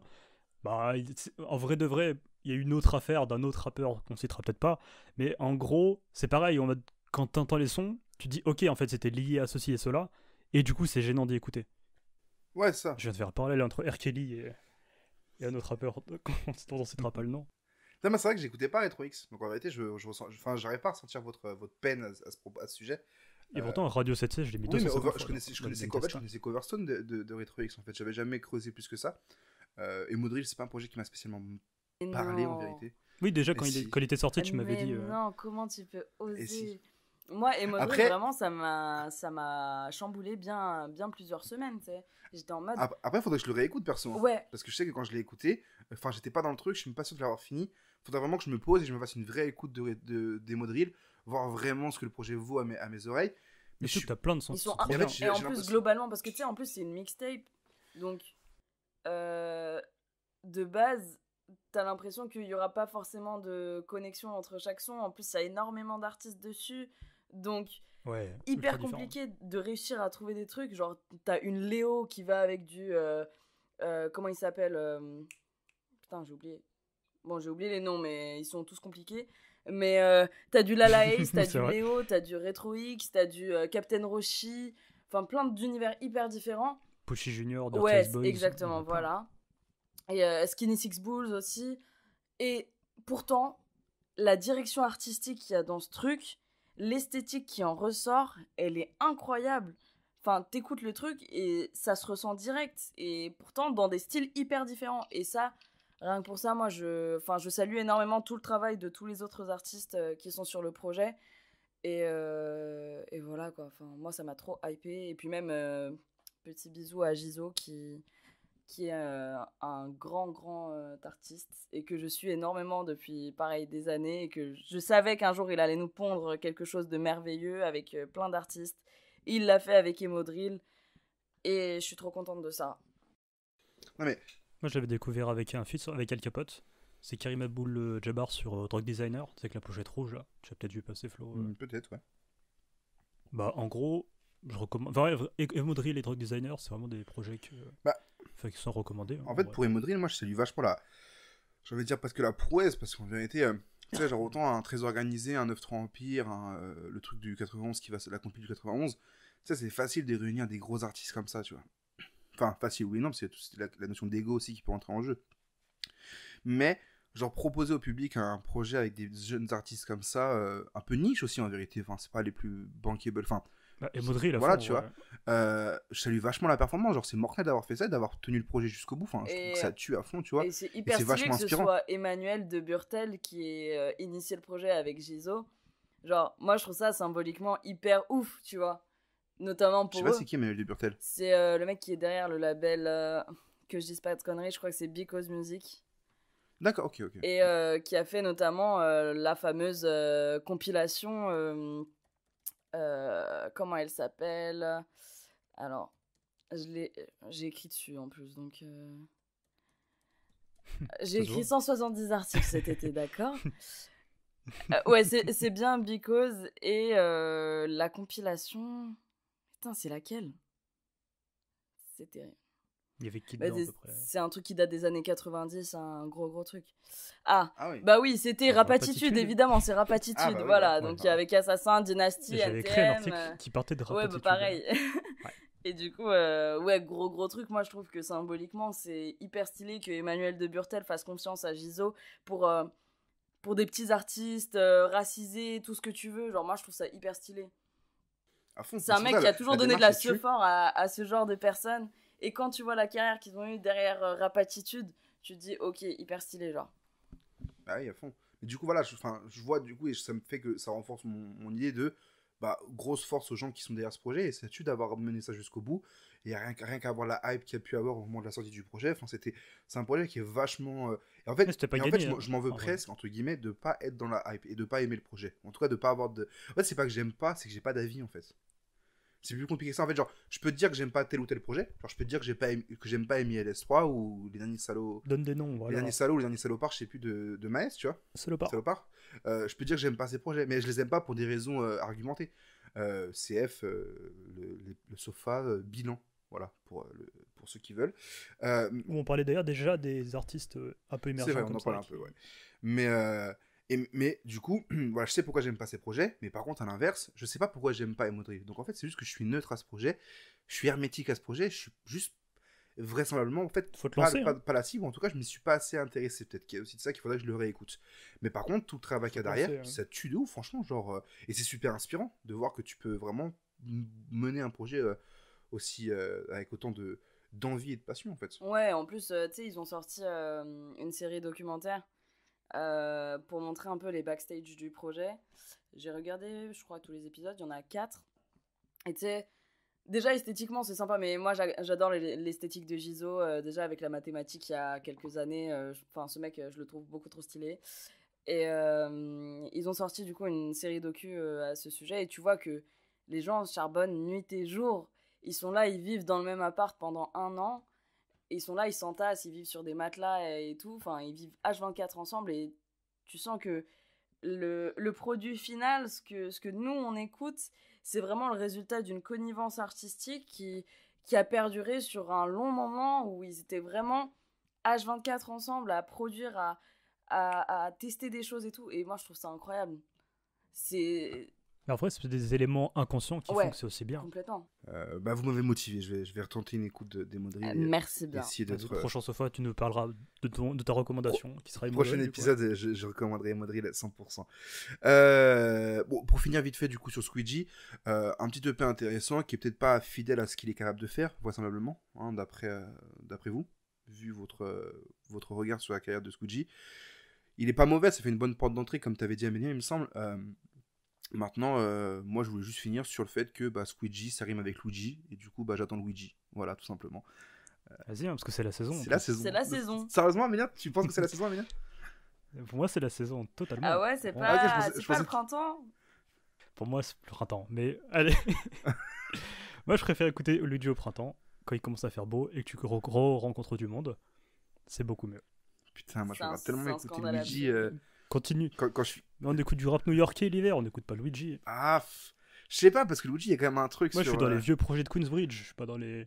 Mais Les n'importe petites quoi, chansons, en hiver, t'es tristounettes. enfermé chez toi, il y a la petite lumière tamisée dans ta chambre, avec tes Non, petites non, huiles ici, essentielles on marche avec des capuches.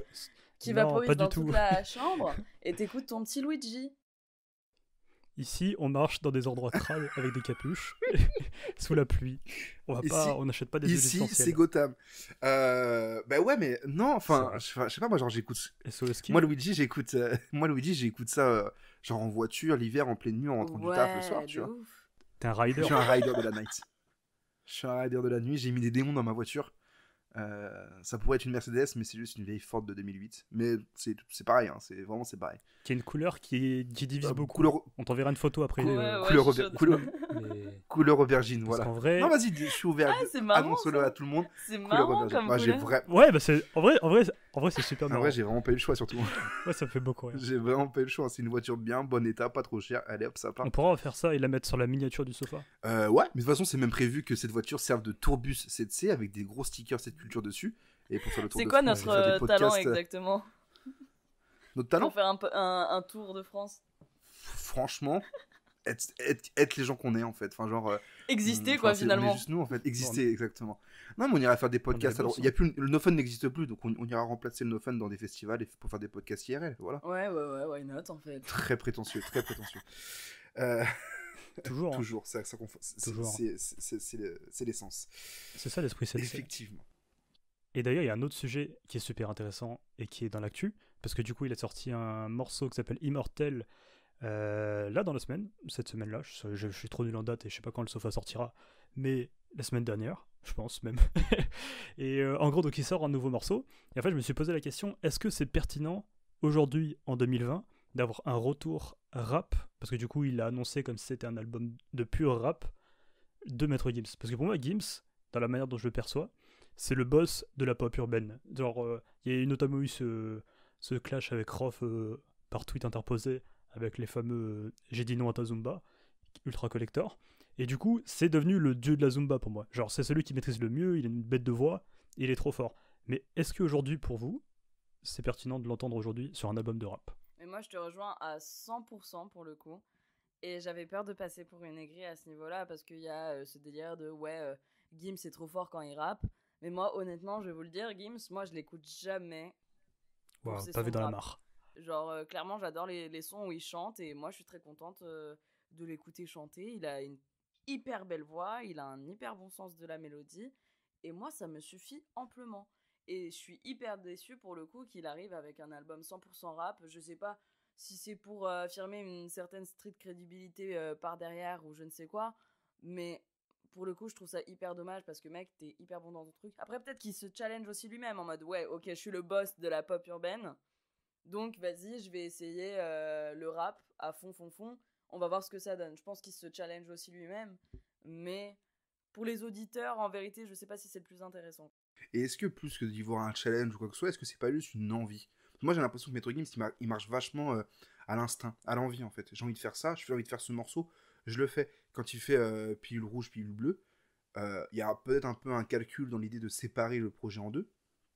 Mais il y a quand même ce truc de je le fais en fait. Quand il fait son album de 60 sons, il le fait en fait quoi. J'ai l'impression qu'il n'y a pas vraiment de calcul derrière ça. Ah, je pense que moi c'est ultra Et que calculé, du coup le fait justement. de... Ouais, Et que moi là, il y a un aussi. peu ce Ah ouais côté, je reprends la couronne du rap, mais en fait, t'en as tellement pas besoin. Genre, t'es tellement, pas au-dessus de Bah, en ça fait, non plus, mais Le mec, il est là, il règne déjà sur la pop urbaine. Tu sais, il a plus rien à se prouver à lui-même à ce À fond. niveau-là. Tu vois, il a déjà tout fait ces dernières années.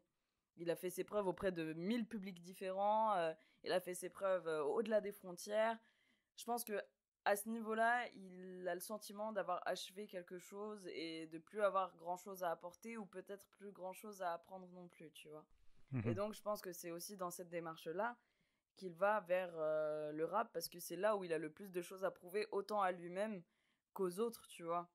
quand il rappe justement avec Niro, tu vois, genre sur le dernier son qu'il a, enfin un des derniers feats qu'il ait fait, bah en fait ça va, tu vois, genre, dans le sens où on sait que c'est un bon rappeur, mais pour moi c'est inutile. Bah ouais, bah, sur le truc avec Niro, je te rejoins pas mal, tu vois. Après, moi, quand je parlais d'envie, c'était davantage sur ce truc de... bah, il a juste envie de rapper, tu vois. Enfin, moi, c'est comme ça que je le perçois. Et quand il fait Immortel, tu vois, c'est qu'il a des choses à dire qui passeraient mieux en rap qu'en musique chantée, je pense, tu vois. Le propos d'Immortel... D'ailleurs, en parlant d'Immortel, il faut parler du clip aussi, qui est juste incroyable. Enfin, le clip tue, genre... Il y a plein d'effets qui sont vachement cool. Quand il se fait guillotiner, il retraverse un peu les différentes époques, on va dire, de la Révolution française ou des trucs comme ça, tu vois.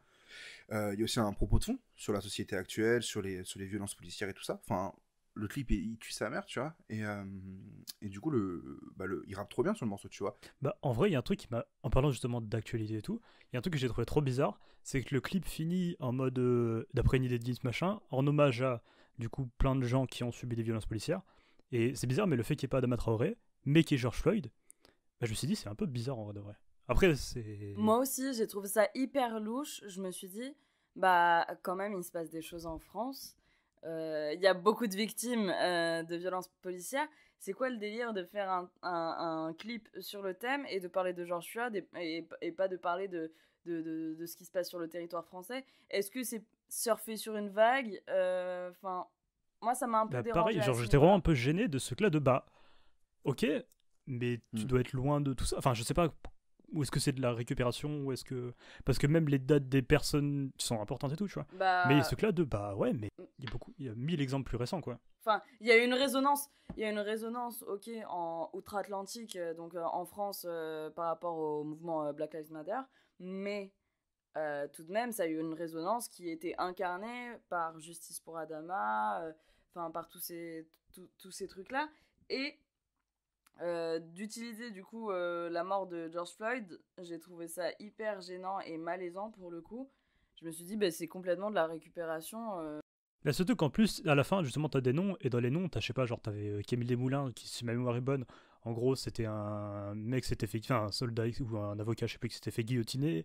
Mais tu sais, c'est vraiment, t'as des dates, c'est autant 1700 que. Mais tu vois, genre, il y a des noms qui, je sais pas, tu prends Adama Traoré, tu prends Ziad Bouna, et pourtant, c'est des noms qu'on a l'habitude d'entendre, c'est même pas des noms compliqués à trouver ou quoi, tu vois. Et je trouve ça trop bizarre, en vrai, ce choix. Et. Mais bon, après. Surtout que dans le clip, t'as Sosomanes et Caris, où du coup tu peux faire venir peut-être qu'il lui a proposé qu'elle a refusé parce qu'elle estimait que c'était pas le lieu pour faire une apparition, mais genre tu fais venir Assa Traoré et tu fais un plan sur le visage d'Assa Traoré, admettons dans le clip, t'as ton entre guillemets ton clin d'œil à tout ça, et même si tu le fais pas apparaître à la fin, tu vois, enfin je sais pas, en tout cas c'est vrai que moi ça m'a pas interpellé au visionnage du clip. Maintenant que vous le dites, c'est vrai que c'est un peu bizarre. Après, je sais pas, peut-être. Enfin, je suis pas dans sa tête, hein, je suis pas là pour le défendre, ou je sais pas c'est quoi le mot qu'on peut mettre derrière, mais ce truc, peut-être qu'il a voulu montrer que on entend toujours pour Adama ou pour Ziad Bouna, et peut-être qu'il a voulu montrer qu'en fait, ça va bien plus loin que ce qui nous touche nous et que c'est partout. Enfin, je sais pas, ouais. Mais En vrai, c'est je sais pas. affreusement mal fait, Ouais. du coup, en mentionnant George Floyd. Il y a alors mentionnant que, des mecs de enfin, tu sais, 1790. Tu vois. soit dans le sujet. tu sais. Et puis, bon, on parle des violences policières comme s'il y avait les violences policières avec un grand V, mais les causes, les conditions, les conséquences, enfin tout ce qu'il y a en background aux États-Unis, c'est très différent de ce qui se passe en France. Et c'est trop un raccourci trop facile de faire de parler de l'un comme de l'autre. Enfin, je pense que il y a une nécessité vraiment de se concentrer sur ce qui se passe sur le territoire français avant de vouloir s'impliquer dans ce qui se passe sur le territoire américain, là où on a Et que c'est un peu on n'a facile. aucun pouvoir là-dessus en soi, à part dénoncer et se montrer énervé sur les réseaux sociaux, mais on peut pas faire grand-chose. C'est un peu facile, comme tu dis. C'est la voie de la facilité, c'est Mais pas trop. montrer qu'on est engagé, mais À fond. pas trop se mouiller non plus, Ça, tu du vois. coup, ouais, ça m'a un peu gêné. Et j'étais en mode, bah, ok, bizarre. Pourquoi pas, mais bizarre. Bon, ouais, maintenant que vous le dites ça. Enfin, après, il y a peut-être encore un truc de lecture aussi. Enfin, c'est vrai que moi, j'avais une lecture beaucoup plus simple du truc et j'avais pas vu ça. Mais maintenant que vous le dites, c'est vrai que c'est un peu plus gênant et qu'il y a peut-être juste une volonté de faire écho à l'actualité. Mais même pas en vérité, parce que comme tu dis, il y a des. noms qui Oui, datent- bah oui. Oui, puis t'as des mecs de la Seconde Guerre. Enfin, t'as des mecs de la Seconde Guerre mondiale. Donc je pense que c'est par rapport aux images du clip. Enfin bref, c'est un peu bizarre. Et du coup, ouais, c'est bizarre comme choix, quoi. Sauf c'est juste le monteur qui voulait pas. Je sais pas. Je sais pas. Ouais, non, c'est vrai que c'est bizarre. Mais en tout cas, sur ta pertinence à rapper, ou je sais pas comment on peut Parce que- appeler ça. Enfin, juste pour finir avec ça, vas-y. en fait, pour moi, la manière dont je le vois, c'est qu'en fait, en gros, en fait, c'est en hommage à, parce que chaque passage représenté dans le clip, que ce soit du coup la pendaison, la guillotine, etc., ça fait référence à des personnages historiques, tu vois. Bien sûr, ouais. Et bon, malgré lui, George Floyd c'est devenu un personnage historique par rapport à ça, tu vois. Et du coup, je pense que c'est pour ça et que c'est eux, enfin, c'est trop bizarre, mais c'est particulier, quoi. Moi, c'est maladroit, c'est mal fait et omettre des. Du coup, en fait, il a oublié qui Adama, Ziad Bouna. Bah, pour moi, pour moi, c'est plus que, en gros, ce que représente le clip, en fait, c'est la représentation de ces gens-là, tu vois. Que ce soit l'homme pendu, Ok. la guillotine, bah, c'est Lick Daniel, c'est Camille Desmoulins et tout. Et du coup, c'est en hommage à eux, enfin que le clip représente ces personnes-là, tu vois. Pour représenter peut-être tout ce qu'il y a autour. Et peut-être que par ricochet, par exemple, bah, l'exemple George Floyd, c'est pour justement les violences politiques. Enfin, c'est tout ça, tu vois. Mais bon, après, c'est un choix de. Moi, je pensais. Mais pour revenir à la musique. Ouais, c'est ça. Pour revenir à la musique, bah, du coup, gros parallèle ultra différent, tu vois. Mais pour moi, c'est comme si demain, Soprano, il revenait avec un album de rap. Ou en mode, je serais, bah, gros, t'as conquis un public qui est immense. T'es à un stade presque bien supérieur où t'es. Par exemple, moi je sais que j'ai revu tout simplement Noir, le film là, et en gros il apparaît dans le film et à un moment, genre, Jean-Pascal Zadi, à un moment il lui dit ouais, mais toi t'es un rappeur pour les collégiens, etc. Et il le vanne dessus. Et ce truc là, en vrai, il l'assume, cette réputation là, tu vois. De bah vas-y, t'es le rappeur gentil, t'es le rappeur des darons, tu vois. Et pourtant, c'est marrant parce qu'avec toi, Flo, d'ailleurs, on avait remarqué qu'on parlait d'un morceau, Le Diable s'habille plus en Prada, qui en fait dans le texte est très... Je vais pas dire non plus que c'est de la rumeur, tu vois. Mais il y a ce truc là de... En gros, il en parle... Attends, je parle tellement longtemps. Mais il y a ce truc là de... En gros, il raconte quand même des trucs qui sont les thèmes qu'on a un peu l'habitude dans le rap français, mais avec beaucoup de musicalité, et la musicalité qui fait que tu peux passer à la télé, tu vois. Et du coup, ça marche bien, mais si en 2020, Soprano il revient avec un album de rap, bah même si j'adore les projets qu'il a pu sortir en solo, bah je pense pas que ça m'intéresserait en vrai de vrai. Même s'il en a envie. Bah, mais je te rejoins totalement là-dessus, honnêtement. Un Soprano qui revient rapper, bah non, genre juste, moi j'étais très bien avec tes petites... Jeffrey, remets-moi des glaçons et tout. Moi, ça m'allait très très bien. Continue comme ça, mon grand.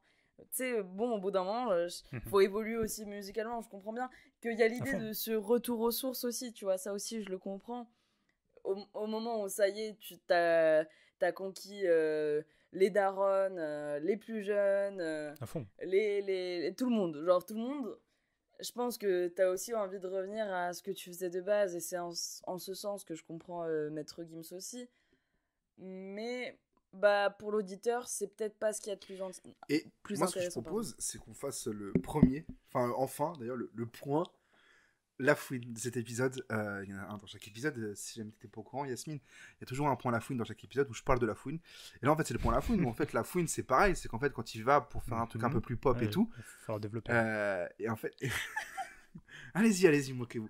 Non, mais en fait, il part sur son versant plus pop, et il revient au rap. Et le problème, en fait, c'est que sur la fouine, ça marche pas, en fait. Et je pense que la fouine, c'est juste un truc d'envie, mais peut-être aussi un truc de bah, quand je suis parti faire autre chose, ça marchait pas, donc je reviens au rap là où ça marchait mieux, sauf que c'est trop tard, il a perdu son public, et puis il y a toute l'affaire Booba, ok, c'est mort. Même si on a déjà parlé du dernier album de La Fouine, on vous invite à écouter le podcast épisode 3, consacré à Lil Wayne, et dans lequel on parle de La Fouine, justement. Mais...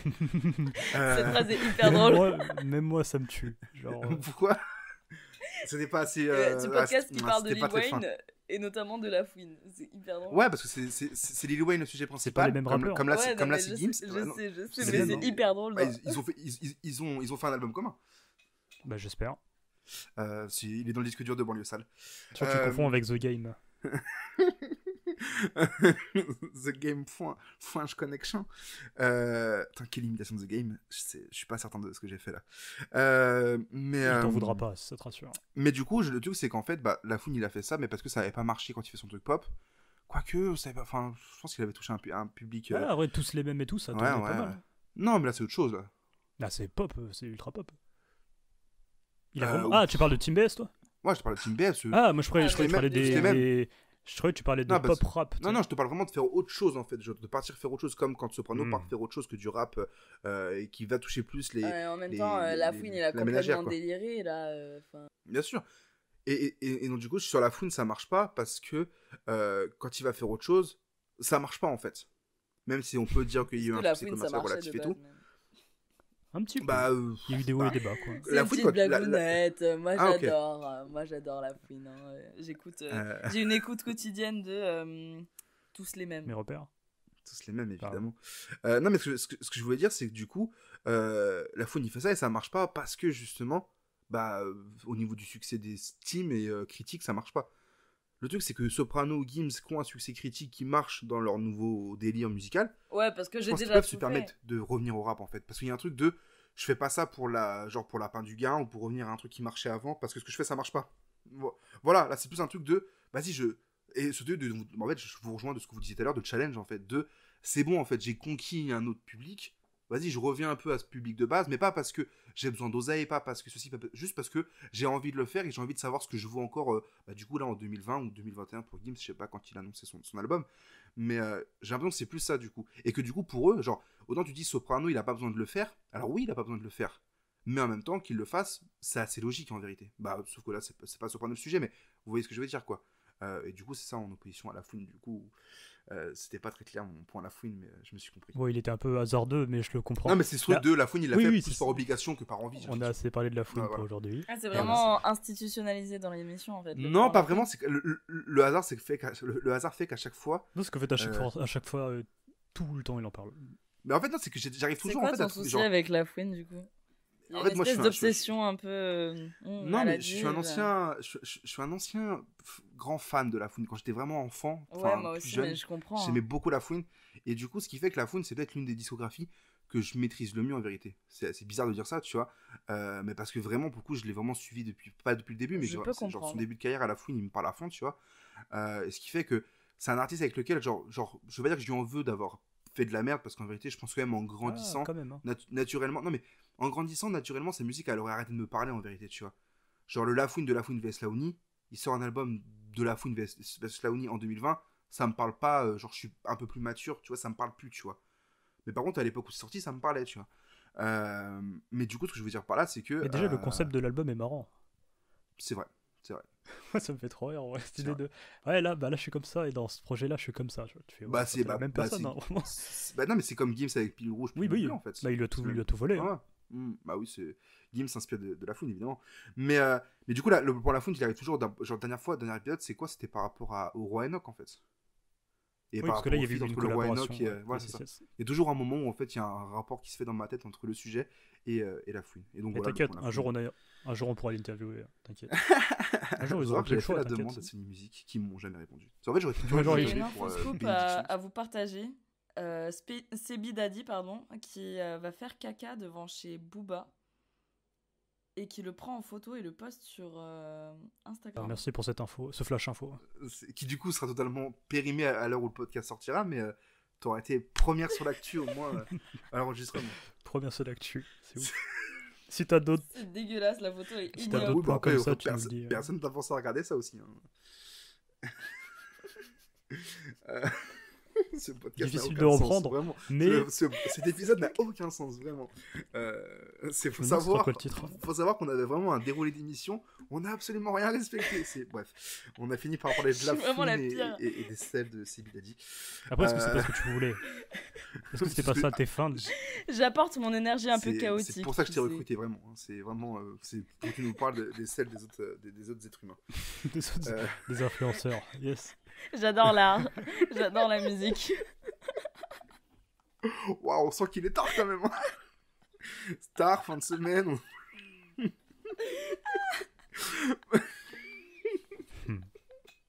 Ouais. Yes. Yes. Du coup, voilà, Gims. Ouais. Sacrée transition. Donc, Gims, c'est la merde. Vas-y, rebondis avec ça. Archi pas, moi tout ce que j'ai envie de dire c'est que le projet rap de Gims. En parlant de sel, donc Gims. Waouh, ça m'engage que vous. Hein. Est-ce que Sebi Daddy chante pas comme Gims? À peu près, ouais. Voilà. C'est pas on a la transition. Yes, non mais ouais, pour faire un résumé de ça, c'est qu'en gros. Après tout, il y a un petit peu de Sebi Daddy dans chaque Gims. C'est bien vrai. Waouh, c'est tellement une galère de reprendre. Mais oui, c'est ça, c'est qu'en gros, bah. Yes. Allez. Okay. Oui, c'est ça. Donc vas-y, je fais le robot. C'est la pire émission. Mais en gros, c'est ça. C'est que logiquement, c'est une bonne idée pour lui de vouloir le faire. Mais c'est compliqué. Je pense aux gens qui écoutent ça en mode mais qu'est-ce qu'ils foutent. En fait, je pense que je vais même devoir cutter parce que. C'est inaudible, 5 minutes de rire. 5 minutes de rire, c'est chiant. En vrai, cut pas, ça va être marrant. Ah ouais, ils vont se dire quand est-ce qu'ils vont pouvoir s'arrêter. Vas-y, je trouve que tu le laisses. Et je vérifierai si tu l'as laissé ou pas. Mais vas-y, donc là, pour c'est reprendre. long, vas-y. En gros, Gims, c'est cool pour lui, dans le sens où son dégoût de rappeur va être flatté, mais en même temps, on l'attendait pas sur ça. Conclusion, on arrive au coup de cœur. Voilà, allez, hop. Non, mais il y a quand même... Non, ça va plus loin que ça, parce qu'en fait, il y a aussi le retour de la section, du coup. Ouais, mais on l'attend plus du tout. Bah non, mais en fait, le truc, ce qui est assez paradoxal, c'est du coup, j'attends. Ah oui, c'est vrai Parce qu'il que y a pour moi, ça fait 5 ans que j'entends qu'ils vont revenir. Il y a Oui, beau y mais avoir en des fait- trucs de oui, on revient. Apparemment, mais- c'est vrai, là. Mais Mais apparemment, c'est vrai pour de vrai, là. alors, faut même d'ailleurs, pour l'anecdote, je crois que le 3e épisode du podcast, c'était sur le retour des groupes, de la section et d'un 9.5 potentiellement. SO 2018. Ah, Eh marrant. oui. Mais en tout cas, le truc, c'est que, en fait, j'attends plus un retour, entre guillemets, de Gims sur le versant rap, que je n'attends un retour de la section. Oui. En fait, Ok. genre Moi, j'ai juste envie, tu sais, pour Vibe, histoire de... Parce que la section, pour le coup, c'est vraiment mes années collège, genre 6e, 5e. Je connaissais toute leur discographie absolument par cœur, comme absolument tout le monde, j'imagine. Et, tu sais, juste pour le plaisir, tu sais, de revoir ton petit groupe d'enfance revenir sur le devant de la scène, juste histoire d'eux, même si on sait très bien que les sons seront pas aussi... C'est stylés impossible, qu'ils c'est étaient le à même l'époque, écho. qu'ils étaient là. mais en fait, moi, j'ai c'est- vachement peur d'être déçu, perso. C'est impossible. Et je pense que ça vieillit mal aussi, ce genre de musique. tu What vois. House, c'est un délire. Ah, mais Watty by Night, que je connais absolument par cœur, personne ne peut me défier. Oula, Je vous On l'assure. fera des soirées Ah sexy, oui. on vérifiera. sur cette on vérifiera. N'oubliez pas les Ouais, paroles. ouais. Ça va être un concept. Moi, c'est Paname, allons danser. Paname, allons danser. Ah oui. C'est noir de Euh, Gims.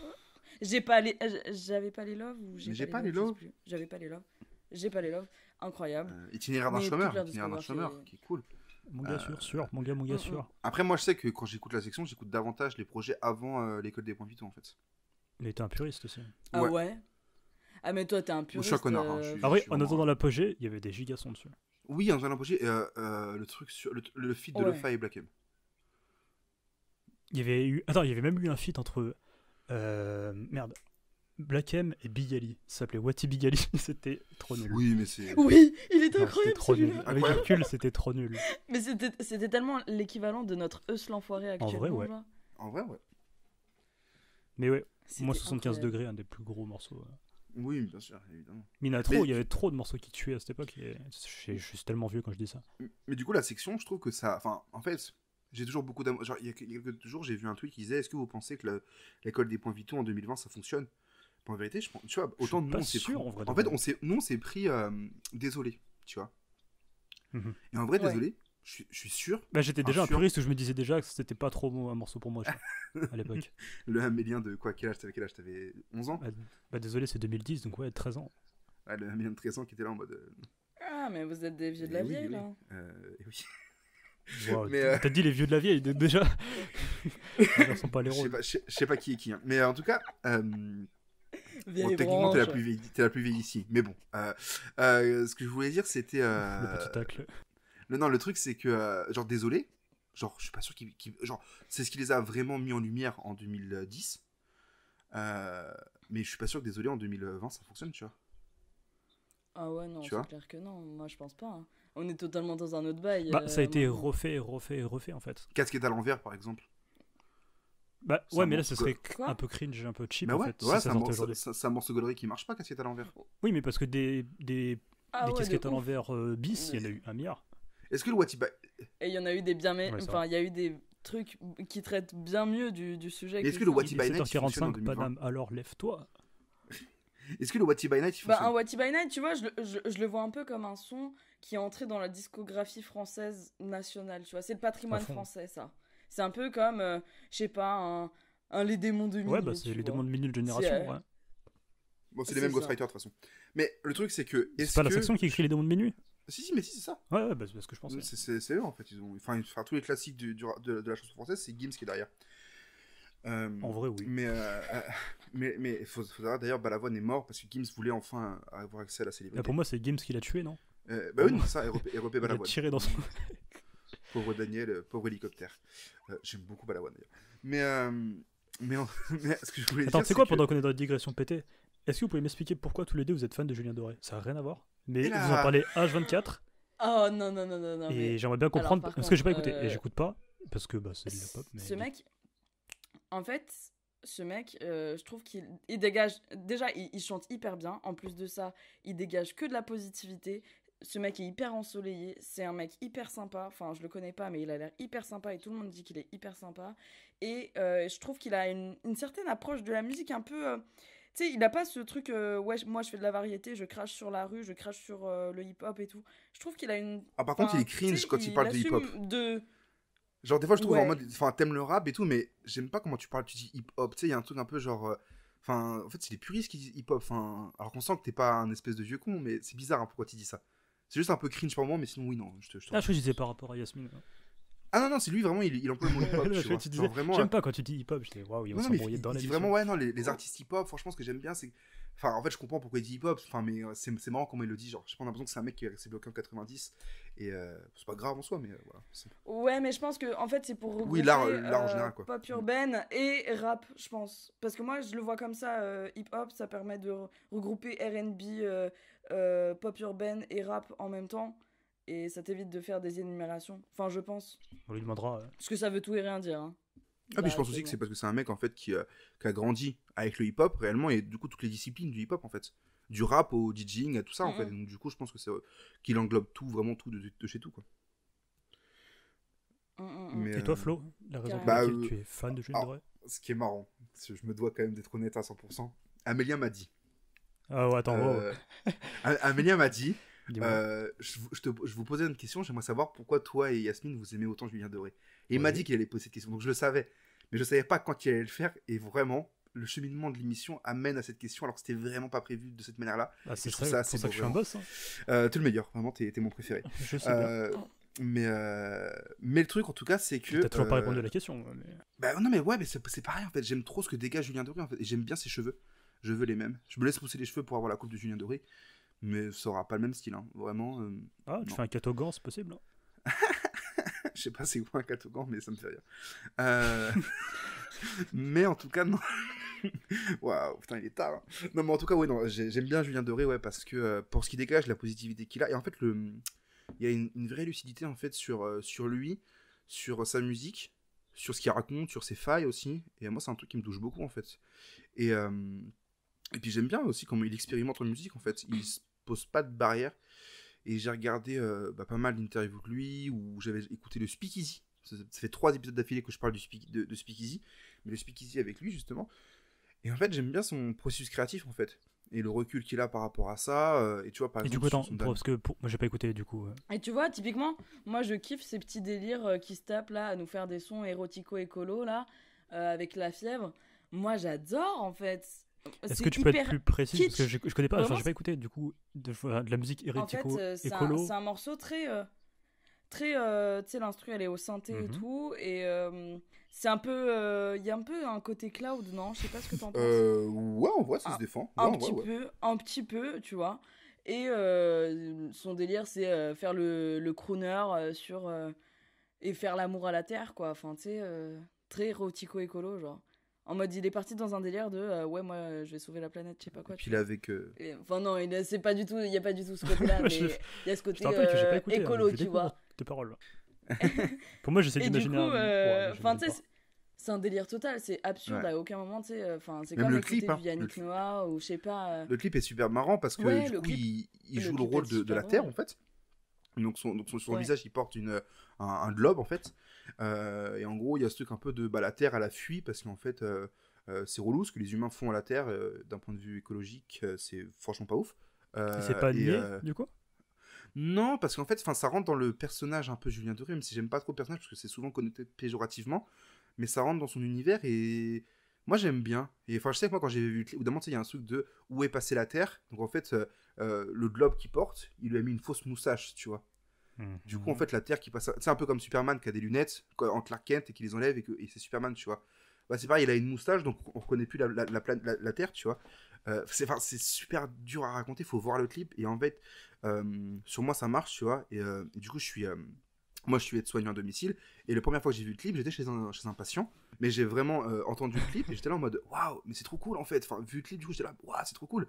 Et ça tue en fait. Genre, c'est captivant de fond. Musicalement, vraiment, genre, je vous dis, je pourrais le chanter parce qu'en fait, genre, souvent, je pars dans les aigus et je le chante tout seul dans ma douche. Ça marche trop en fait. T'es pris dans le truc. Mais en fait, Ce son, typiquement, moi, je me souviens, c'était mes boss qui m'avaient demandé d'écrire dessus. Et quand on m'a dit, ouais, tu dois écrire sur Julien Doré, j'étais en mode, ok, ouais, la flemme. Ah, donc tu as découvert Julien Doré à ce moment-là.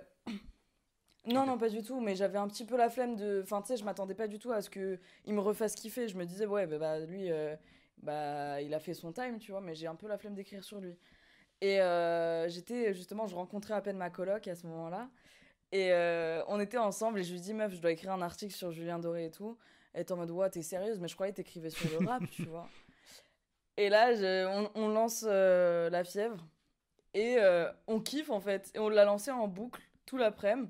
Et genre, je le connaissais par cœur à la deuxième écoute, tu sais, genre, les paroles rentrent hyper bien en tête, c'est incroyable. C'est fou. C'était et ouf. puis il est accompagné de deux très beaux bergers blancs suisses, il me semble que c'est la race. Donc ça ressemble à des huskies blancs en fait.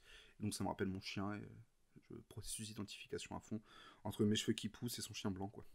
Parce que moi j'avais entendu du coup Sublimer Silence de être le projet d'avant, tu vois, parce qu'elle passait à la télé et que c'était un peu un son qui tournait beaucoup. Et je m'étais dit, tiens, c'est marrant parce que je me serais jamais imaginé écouter du Julien Doré par moi-même, mais quand je l'entends, en fait, c'est très mélodieux, c'est très calme et c'est cool. Et je pourrais presque aller jusqu'à écouter, chose que j'ai pas faite. Et du coup, toi qui me connais, Flo, un peu plus, est-ce que tu dirais que c'est un projet que je peux apprécier le dernier qu'il a fait ou pas du tout? Même si, enfin, vraiment, là, le sofa est tourné sur moi. Mais est-ce que tu penses que c'est un projet que je pourrais aimer ou pas du tout? Peut-être pas surtout. En fait, pour être honnête, peut-être pas surtout. Juste le couplet de Caballero. Oui, parce qu'il y a des côtés très niais aussi. Le côté, les petits cœurs d'enfants. Moi, j'adore. Hein. Moi, je suis très friande de ça. Et d'ailleurs, pour l'anecdote, il raconte que c'est un pur hasard, en fait. C'est qu'il est en studio avec son compositeur. Et en fait, il y a les gamines de son collègue, de son compositeur, de je sais plus trop qui sont là, en fait. Et qui, en fait, lui, il est en cabine, il chante le refrain, tu vois. Et du coup, t'as les deux gosses après qui en fait, c'est des éponges, quoi, en fait. Elles ont retenu le refrain. Et elles sont là, elles jouent avec, je sais pas, les chiens ou je sais pas quoi, et qui chantent le refrain, en fait, avec leur petite voix d'enfant. Et ils se disent, bah, les filles, est-ce que vous dit d'aller enregistrer pour rigoler, tu vois? Genre, vous chantez, est-ce que vous voulez vous entendre, nan. Elles le font, et en fait, du coup, ça marche, en fait. Et ce qui fait qu'elles reviennent plusieurs fois sur l'album, en fait. Et Elles ont pris 50% des droits SACEM. C'est ce que j'appelle l'exploitation des enfants. C'est travail illégal, détournement de mineurs. Elles ont travaillé qu'1 heure par jour, donc ça va, on est dans les... On a l'habitude avec le rap. Comment tu connais ces détails je crois que c'est dans l'interview avec Mehdi Maizi, ouais. Ok, d'accord. Il connaît tous les enfants qui traînent dans les studios de Julien Doré. Bof. Mais en tout cas, ce qui est intéressant, c'est aussi son regard sur sa carrière, en fait. Il y a un peu un avant-après chez Julien Doré, où avec Paris-Séchelles, je crois que c'est le morceau, où il commence à jouer davantage avec sa voix. Et en fait, avant, il y avait un truc un peu... alors, je sais plus c'est quoi, il a eu un tube dans les années 2000, Julien Doré, qui était... Avec le chien, là je crois que c'est celui-là, ouais, avec le Yorkshire, je crois, c'est ça? Ouais, c'est ça. Je fais une recherche en même temps. Et j'irai les bêtises, mais... ouais, je crois que ça doit être ça, en vérité, qui est assez particulier, tu vois. Bichon. Je crois que ça doit être Bichon, ouais, c'est ça. Et c'est assez particulier, en fait, ce qu'il faisait auparavant. Bichon qui pourrait être un morceau de Squidgy, d'ailleurs. Absolument. Potentiellement. Moi, je fais les transitions, hein, tu me dis. Hein. Bon, ça... Fallait la faire avant, mais on y est. Hein. Je vais redécouper le montage de l'émission, mais vas-y. Hein. Ou même Porto Vecchio, Coco Caline, ou Le Lac qui est un morceau incroyable. Oui. Où il joue davantage avec sa voix et il assume ce que j'aime bien aussi, c'est son report par rapport au temps qui passe, en fait, et à l'âge qui avance. En fait, il dégage une grande sagesse. Il vieillit bien, hein, mon Julien Doré, je trouve. Musicalement, ouais. Humainement parlant, il a l'air d'être encore plus assagi. Cela ne regarde que toi. Mais en tout cas, humainement aussi, ça a l'air d'être une personne qui avance et qui est vachement... ouais, genre, qui est intéressé par lui-même. C'était Les Limites, du coup, le morceau que je cherchais. Ouais, c'est ça. En fait, ça peut être très égoïste de dire... Enfin, ça peut donner une image très égoïste de dire qu'il s'intéresse à lui-même, mais c'est bien dans le sens où, en fait, il s'intéresse vraiment à ce qu'il aime, à ce qu'il motive, à ce qu'il passionne, mais aussi à ce qui peut lui faire peur ou quoi. Et en fait, il y a vraiment une grande maturité qui se dégage de sa façon d'être et de parler. Et il est super intéressant à écouter parler, limite plus qu'à chanter en vérité même, en exagérant. Sympa pour lui. Les interviews de Julien Doré sont incroyables. Et c'est vraiment une extension de... Il y a plein d'interviews où, en fait, c'est le parcours classique de la promotion d'un album. C'est, je fais un album, je vais en parler devant des journalistes, et puis voilà, tu vois. Il y a vraiment un truc de... je suis pas en train de dire qu'il faut regarder les interviews de Julien Doré pour comprendre les albums, mais il y a un peu quand même une vraie extension de Julien Doré en interview par rapport à ce qu'il propose en musique, je trouve. Ouais, bah en fait, sa personne est vraiment intéressante et vraiment sympathique et genre, t'as vraiment envie de l'écouter parler en fait. Ah ouais, mais vraiment, Au-delà de l'écouter chanter. Le Speakeasy avec Julien Doré, quand je l'ai écouté, j'étais en train de me conduire et j'étais dans les bouchons et c'était trop bien en fait, genre c'était les meilleurs bouchons de ma vie. C'était trop intéressant. Mais c'est réel en plus. Est-ce que t'étais dans une voiture couleur aubergine encore? Couleur aubergine, effectivement. Putain, encore. Mais vous êtes des provinciaux ou quoi pour utiliser la voiture? Moi, je suis de Grenoble. en fait. T'es dans le 7-7? Ok. Toi, t'es... Bah, c'est presque la province, mais je vais Mais pas voilà, faire ça recommence. Je suis à 30 minutes de Paris en train, d'accord? Enfin, ça va. La fameuse vrai. banlieue parisienne. Non, mais c'est trop bien. Je vais à Paris pour les cours, pour faire des interviews, ce que tu veux. Le soir, je rentre, je suis au calme, tranquillement. C'est bien. C'est un truc... C'est ce que je dis aussi, hein, j'habite de l'autre côté, c'est exactement T'habites ce à que Versailles, je dis, mais toi, je c'est le vis ça? mal au fond. Ouais, à côté, Saint-Germain-en-Laye. La bourgeoisie. Oui. Mais En vrai, voilà. là, j'avais une transition vers un projet qui aurait pu faire une mini-chronique. On est déjà à 1 heure où je le fais vite fait. Vas-y, fais-toi plaisir. Vas-y. Bah, du coup, pour je sais pas si t'as suivi, parce qu'on l'a fait une seule fois en vrai. Mais en gros, on a une. Ouais, mais je explique même pour les nouveaux éditeurs, attends. Mais en gros, ouais, on a une petite chronique qui s'appelle Devine l'album. Et du coup, je te donne quelques indices. Et après, je fais une sorte de mini-chronique très rapide sur un projet qui te donne envie d'aller écouter le projet si tu l'as pas déjà écouté. Si tu l'as déjà écouté, tu vas le réécouter. En gros. Donc là, le projet que vous devez deviner, c'est un projet d'un mec qui. Je pense pas qu'il vient de Versailles, mais en tout cas, il s'affiche comme étant de Versailles. J'ai déjà écrit un article dessus en 2018. En plus, c'est un projet d'un mec masqué. Ok, c'est mon jet. Le projet c'est. Je te l'ai joué. Donc le mec est masqué, il s'affiche de bourgeois de Versailles. C'est un projet très nihiliste, très négatif. Flo, si tu peux le dire. Non, je vois pas comme ça. Ah Attends. Ah. Je continue ou j'attends? Ah, c'est peut-être Fusati, non? Oui, mais quel projet? Oui. Sachant que c'est son meilleur à mes yeux. Et il est sorti 7 ans après un autre projet. 7 ans après un autre projet? Genre, il y a eu un premier projet qui faisait un peu un constat de sa vie de jeune étudiant un peu. Parce que du coup, il parle... Et du coup, c'est celui d'après. C'était Fusati tout seul ou non, avec c'était le club des Beaux-Arts? c'était dans le club. Alors, c'est sans doute... Alors, la fin de l'espèce? Exactement. Et en gros, yes. C'est exactement ça. Que des boss. Du coup, maintenant, je vais improviser une C'est comme ça chronique. qu'on les recrute, cette façon. Yes. Ouais, bah du coup, en gros, ce projet, c'est un projet qui est déjà trop bien, même s'il est très négatif. Moi, je sais que je l'ai découvert il y a peut-être trop jeune même, parce que c'est un projet très négatif, très je déteste la vie, enfin c'est très neurasthénique même. T'as d'ailleurs mis gros, du temps à te remettre de tes 2 tentatives de suicide après de ce projet. C'est un peu triste, mais c'est pas vrai. Genre, mais ouais, genre en vrai de vrai, si tu te sens pas trop bien dans ta vie, c'est pas le meilleur projet à écouter justement, genre. Parce qu'il est très dans ce truc-là de l'être humain il sert à rien, et je pense que si je l'avais découvert plus tard, j'aurais peut-être moins écouté. Parce qu'il y a un truc un peu très temporel où lui, dans sa manière de rapper, dans sa manière de parler, même dans les thèmes qu'il utilise, en fait, si tu l'écoutes trop tôt, je pense que ça peut biaiser ta version de plein de choses, tu vois. Genre, dans le sens où, de toute façon, il déteste quasi tout. Vas-y. Bah, en vrai, c'est comme découvrir la philosophie pessimiste d'un Schopenhauer, d'un Cioran, d'un mec comme ça un peu trop tôt. C'est exactement la même chose, je trouve. Sans mettre au même niveau Fusati et la philosophie, mais bah, en vrai, si, c'est un peu le même effet. Hein. Mais, la philo, c'est un petit philosophe, hein, en vrai de vrai. Non, mais il y a ce truc-là. Vraiment. Bah, en vrai, même avec Schopenhauer, il y a un peu un lien. Il y a sa citation la plus connue, c'est celle où il dit qu'en gros, la vie, je crois que c'est un pendule entre l'ennui de. Exactement. Ouais, bah oui, non, mais clairement. Et tu vois, les refs, enfin, tu les ressens chez Fusati aussi. Tu sens que le mec est philosophiquement un pessimiste, tu sais. Mais bref. Mais du coup, ouais, t'as tout un truc comme ça, très froid, très ma vie c'est de la merde. Et tu sais, il est ultra cynique surtout. Où, par exemple, je sais qu'il y a un moment, tu vois, il parle même de. En fait, il y a plein de thèmes. Et tu vois, par exemple, le thème du travail, il a un thème où justement il raconte que, en gros, même dans sa vie de taf, bah, en fait, en gros, il s'ennuie. Et ça le fait encore plus détester sa situation. Et le morceau d'ailleurs s'ouvre sur justement, enfin Flo il faisait la vanne sur la tentative de suicide, parce que en fait le morceau, enfin le tout premier morceau commence comme ça, où en gros en fait il raconte, en fait il y a vraiment le dernier, donc le tout, attends, donc là je recommence, mais en gros le tout dernier morceau du projet Vive la vie, du coup justement il dit un truc en mode j'attends plus rien de cette vie, c'est pas trop grave, et je pense avoir trouvé le moyen de mettre un terme définitif à tout sentiment d'ennui. Du coup, t'as une pause de 7 ans où tu te dis, le rappeur que j'écoutais doit être mort. et après, il commence en disant que le projet s'ouvre sur une tentative de suicide ratée où en gros il rate. Et ça reprend un peu comme dans un film où ça commence comme ça.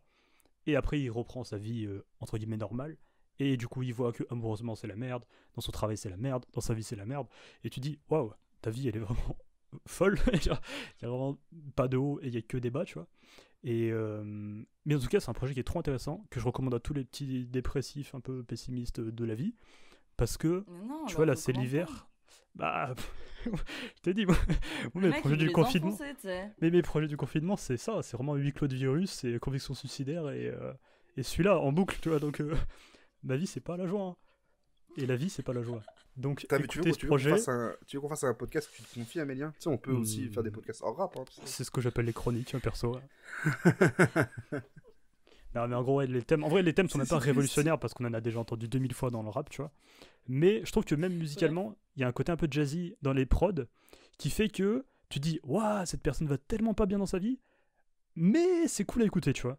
Et du coup, en fait, ça pourrait être un album qui est très chiant parce que c'est très pessimiste, un peu négatif, et disons que ça fait 5 ans qu'on a tous les rappeurs qui vont dans cette vibe là, sachant que le projet est sorti un peu avant, mais et là en fait c'est bien amené parce qu'en fait il y a un travail qui est monstrueux sur les instrumentales où on sent qu'en fait c'est un très grand fan de rap, parce que en vrai il y a un vrai travail sur tout ce qui est composition, c'est-à-dire que tu as vraiment plein de touches très jazzy qui sont super agréables à écouter, même si le propos est très négatif. Donc je recommande à tous Club des Losers, La fin de l'espèce, qui est un des projets préférés de ma vie, je pense, et qui doit être dans mon top. Ouais, ça doit être dans le top des projets que j'ai le plus écouté dans mon adolescence, on va dire.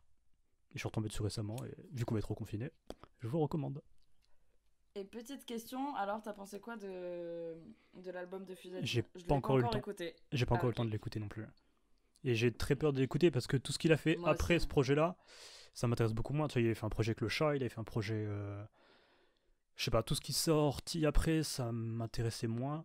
Et c'était moins. En plus, là, tu sais, j'ai vu que dans la manière dont il faisait un peu de promo, c'était Enfin, je me souviens d'un Confine Mouse où justement, on parle de Minimize H24, mais en gros, dans le Confine Mouse, il disait qu'il avait exploré la lose, maintenant il avait exploré la win, tu vois. Et je me suis dit, c'est pas sur ça que je t'attends en fait. Vous avez pas comme Gims et Soprano. Vous avez pas écouté le code avec lui? Non. Mais j'ai très envie de l'écouter. Mehdi Maizi, je crois, il dit justement qu'en gros, c'est un projet qui est vachement dans l'ego trip en fait. Et du coup, c'est ce que ça peut lui faire du bien parce qu'il a détruit son ego pendant 1000 ans. Ça, il est dans de la reconstruction là, donc moi je l'ai pas écouté non plus. Mais voilà. J'ai hâte. Très bien. J'écouterai du coup Sublime Silence, Aimer, et après j'irai sur Fusati, qui doit faire un combo de fou. Super ça. T'as dit bof? Non, de ouf. Ah, ok. Dommage. Non, c'est de la merde. Bof. Pas ça. Moi, je préfère les tacles. Tant pis. Écoute, on va passer aux recommandations, au coup de cœur. Et, Yasmine. Ouais, parce que j'ai presque plus de batterie sur mes AirPods, en fait. Vas-y, Yasmine.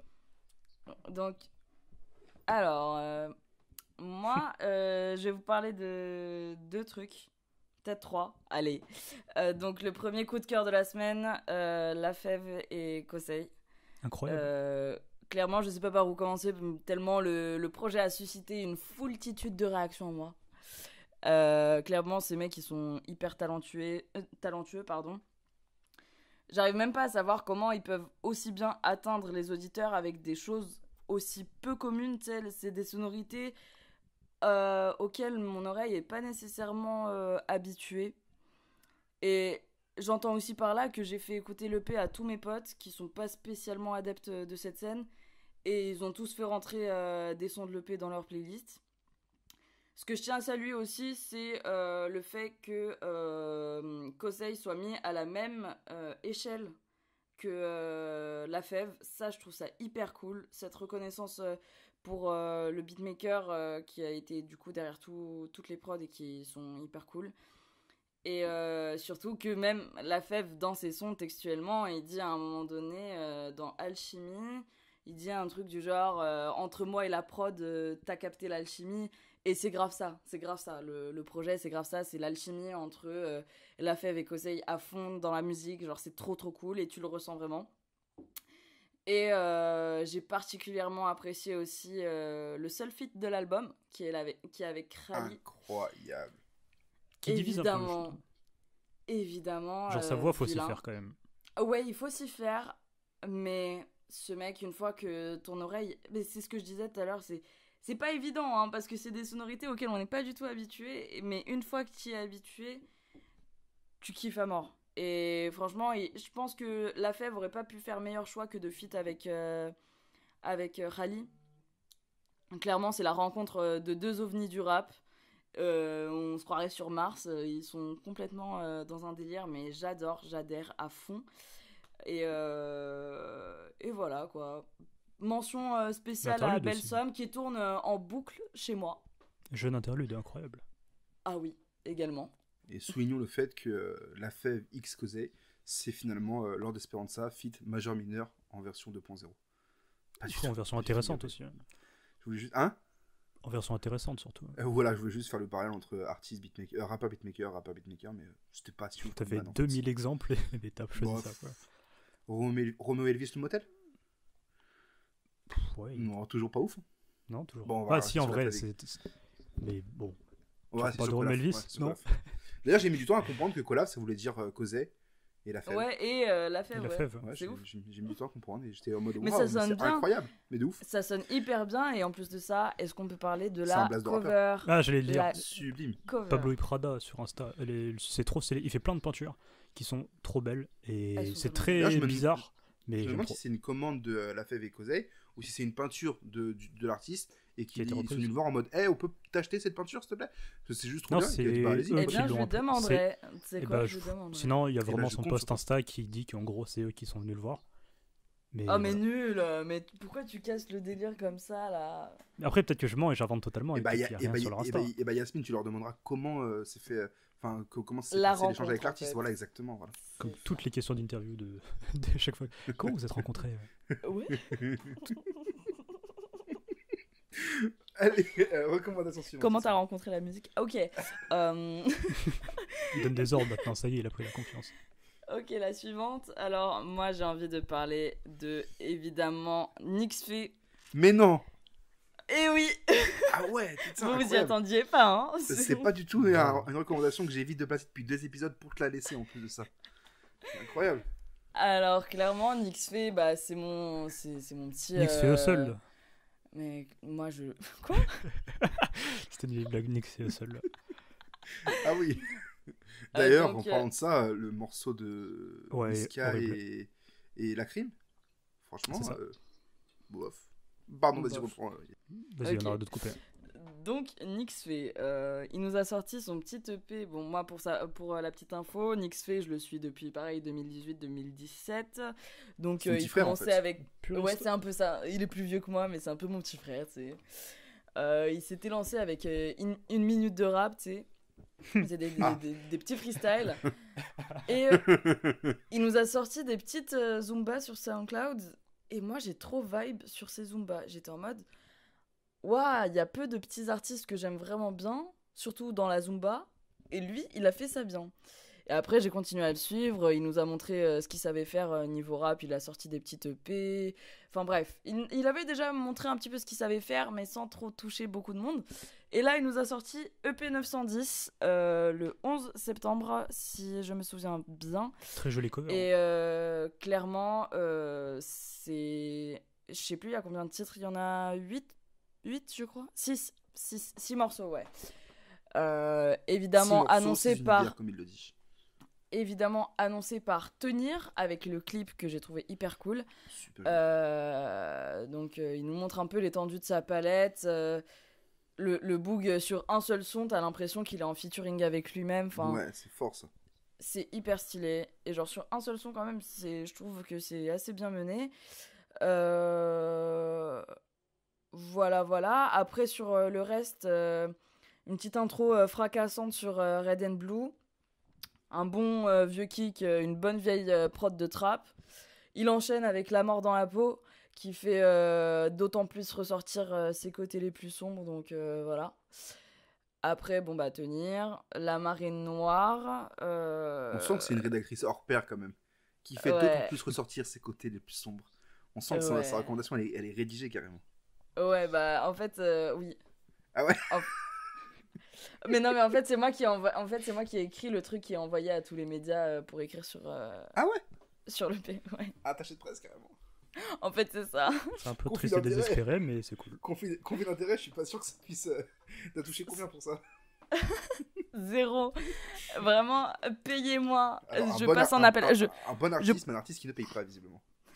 Donc t'as dit Colaf, c'est le mec qui va faire des cuts partout. Colaf, très bon projet, évidemment. Je profite de ce podcast pour vous dire payez-moi en fait. Mais bref, du coup, Bandito. Vas-y, on paye là. Payez-moi. Vous allez pas dire que nous aussi on doit la payer, mec? Ouais, en fait. Non, on paye en micro. Ça, en fait. On paye en heure de podcast et ça, c'est trop bien. Et en pourri. Ça fait 3 heures qu'on enregistre. On a commencé, il était 21h, il est 23h. On fait des digressions de taré aussi. Moi, ça me fait rire, mais bon. Allez, vas-y, dernière recommandation, je t'en prie, Yasmine. Bref, du coup, avant que mes AirPods s'éteignent. Donc, voilà, il plonge un peu dans les ténèbres. Il en ressort avec Bandito. Bandito, belle Zumba. Et là, j'y retrouve mon XP que j'ai connu il y a quelques années. Oh, et moi, j'adore ces Zumba. Je vibe à mort dessus. Bref, après Season qui conclut merveilleusement bien l'EP dans une douceur que je n'aurais absolument pas imaginé à XP. Bon, non pas qu'il sait faire le mielleux, mais pour le coup, tu sais, là, il y a une vraie petite douceur qui paraît presque hyper authentique, tu sais. Je pense qu'elle est authentique et qui nous montre une petite facette de lui que j'ai beaucoup appréciée. Et big up à toi, Nixfé, si t'entends ça. Bref, voilà. J'ai fini. Nickel. T'avais pas une dernière recommandation? Ah oui, j'ai une dernière recommandation. Chansko qui m'a fait vibe à mort sur son dernier son Malaboy. Nick Romeo Elvis. Bon. Quoi, Romeo Elvis? Il a dit, enfin il a pas un son comme ça, Nick Romeo Elvis. Ah oui, Nick Romeo Elvis, ouais, c'est une exclu qu'il avait fait en live concert. Insta, je crois. Ouais, non, en concert. J'y étais. Yes. Oui, le Covid, je sors pas. Ah ouais. J'ai été qu'à contact après, donc c'était pas cher. Mais au moins, j'ai vu DMS, Chansko et compagnie en live. Donc bref, 99 aussi, parce que 99 n'est pas et compagnie, on respecte son nom. Bref, Chansko a sorti Malaboy, et c'est exactement ce que j'attendais de lui. J'avais trop peur que Chansko se lance dans du rap. Je me suis dit, non, en fait, c'était trop bien ton délire un peu... pousser la chansonnette sur Bad Love. Moi j'ai kiffé, je crois que c'est mon couplet préféré sur Bad Love qui est sorti cet été, qui était clairement le hit de l'été, quoi qu'en diront les autres. Bref, une super bonne Zumba, et je pense que ce son pourra vraiment le révéler à beaucoup de monde. Il me semble qu'il est en tendance Apple Music et qu'il plaît énormément sur Thriller, sur TikTok, il me semble. Donc je suis très contente de voir ça, et big up à toi aussi, Chansko, si t'écoutes. Si t'as tenu, tire à loin, mon grand. Ouais, c'est hyper rabaissant, le mon grand. Et d'ailleurs, pour la précision, c'est les 3 artistes, les 3 recommandations sont dans la playlist dans le viseur. Voilà. Je vous le dis. C'est fou. Évidemment. C'est incroyable. Enfin, c'est comme si c'était elle qui faisait la playlist en vérité. Peut-être que c'est le cas. Pas du tout. Mais peut-être que c'est le cas. Amélien, je te propose de moi-même prendre la parole sur les recommandations cette fois. C'est pas vraiment une proposition, c'est vraiment... Vas-y. Moi, je vais proposer 2 albums qui sont pas récents, mais genre vraiment pas. Le premier date de 1991, qui est vraisemblablement un classique du rap US. Mais moi, je suis très peu à propos du rap US, je le répète à chaque émission, mais voilà, j'ai découvert The Low End Theory. Je sais pas comment on le prononce. Low End Theory. De A Tribe Called Quest, et j'ai beaucoup aimé.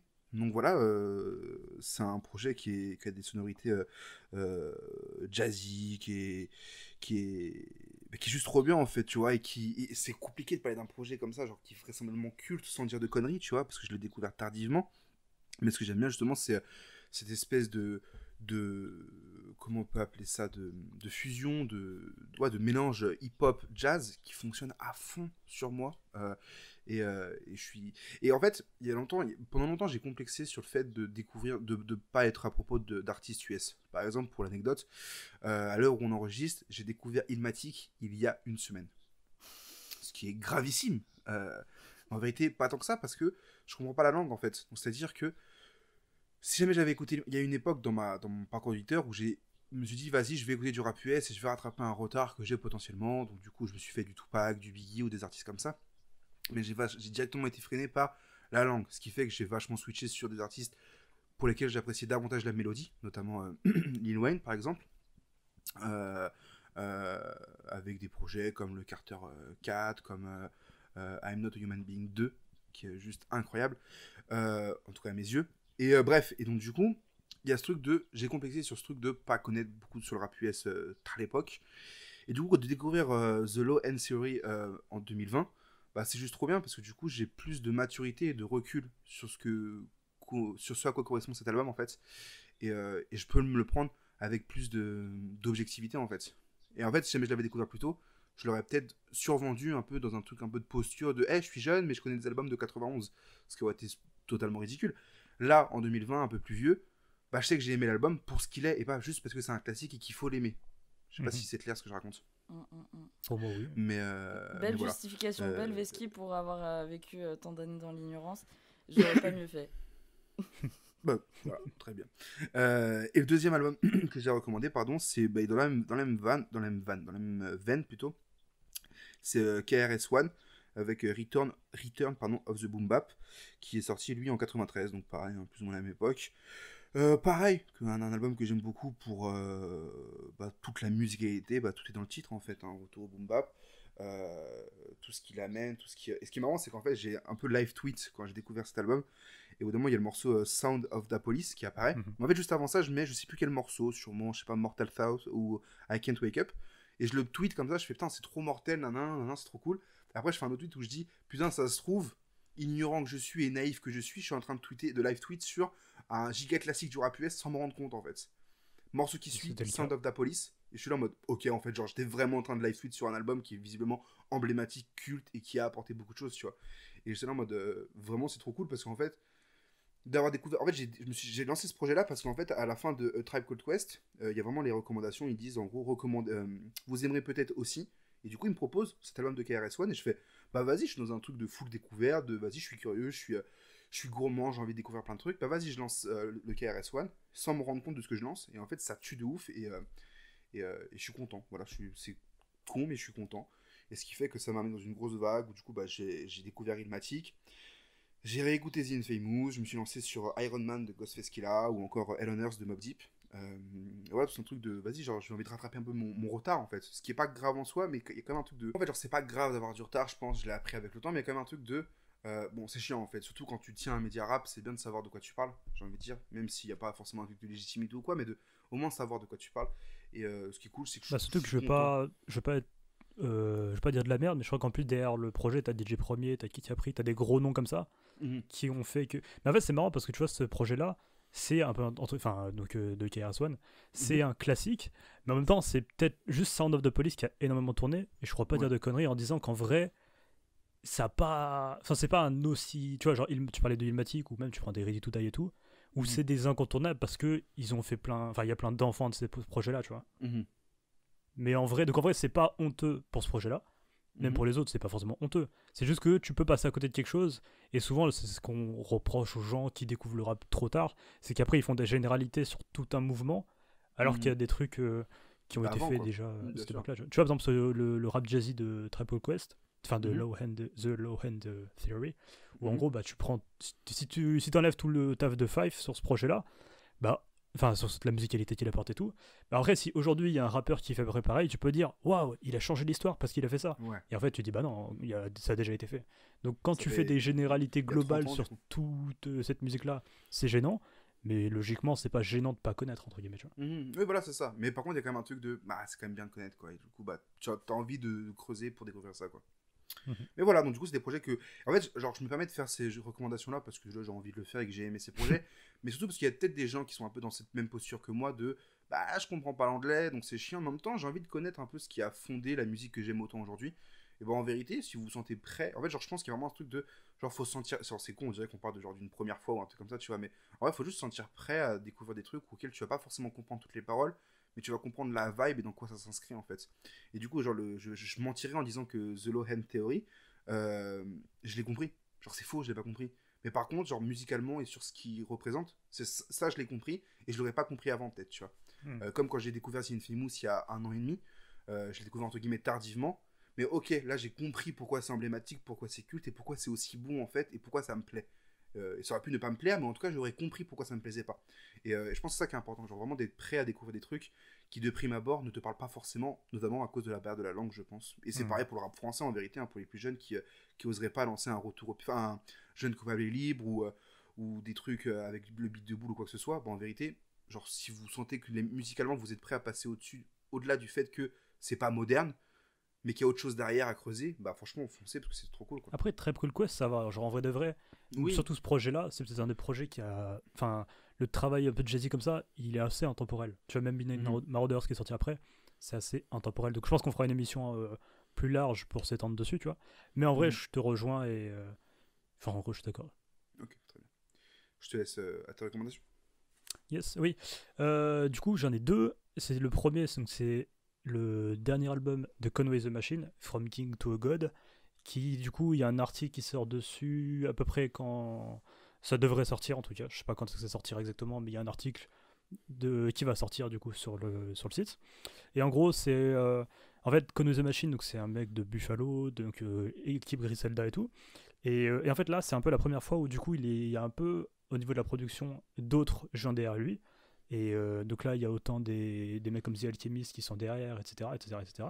Et du coup, en fait, c'est différent par rapport à ses anciens projets. Donc c'est, comme disait du coup l'article, je spoil un peu, c'est pas son meilleur, mais c'est assez différent et ça rend super bien parce qu'il y a des bêtes de morceaux, tu vois, et qu'il est un peu introspectif. J'ai l'impression de répéter tout l'article, mais je le pense vraiment.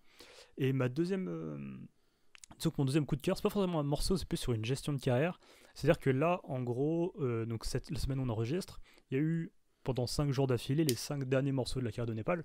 Et du coup, mon coup de cœur, c'est plus pour la manière dont la 75e session, ils ont taffé et géré la gestion de fin de carrière, on va dire, de Népal. Dans le sens où, en gros, donc Népal, pour réexpliquer vite fait, il est décédé du coup début d'année, il me semble.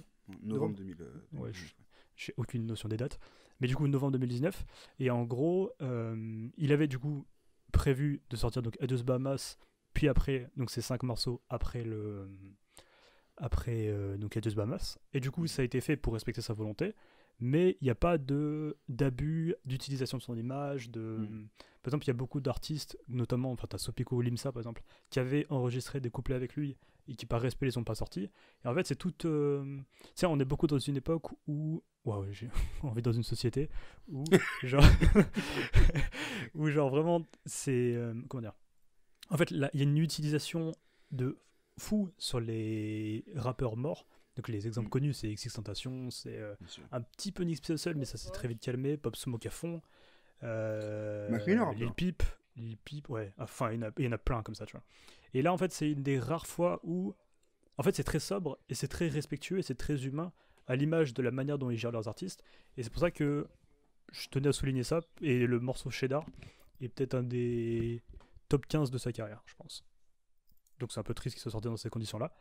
Mais voilà, donc gros coup de cœur sur Népal, sa musique. Et ça, voilà. ouais, je te rejoins, c'est très beau ce que la Sonic Cassim ont fait. Ils ont même envoyé un communiqué.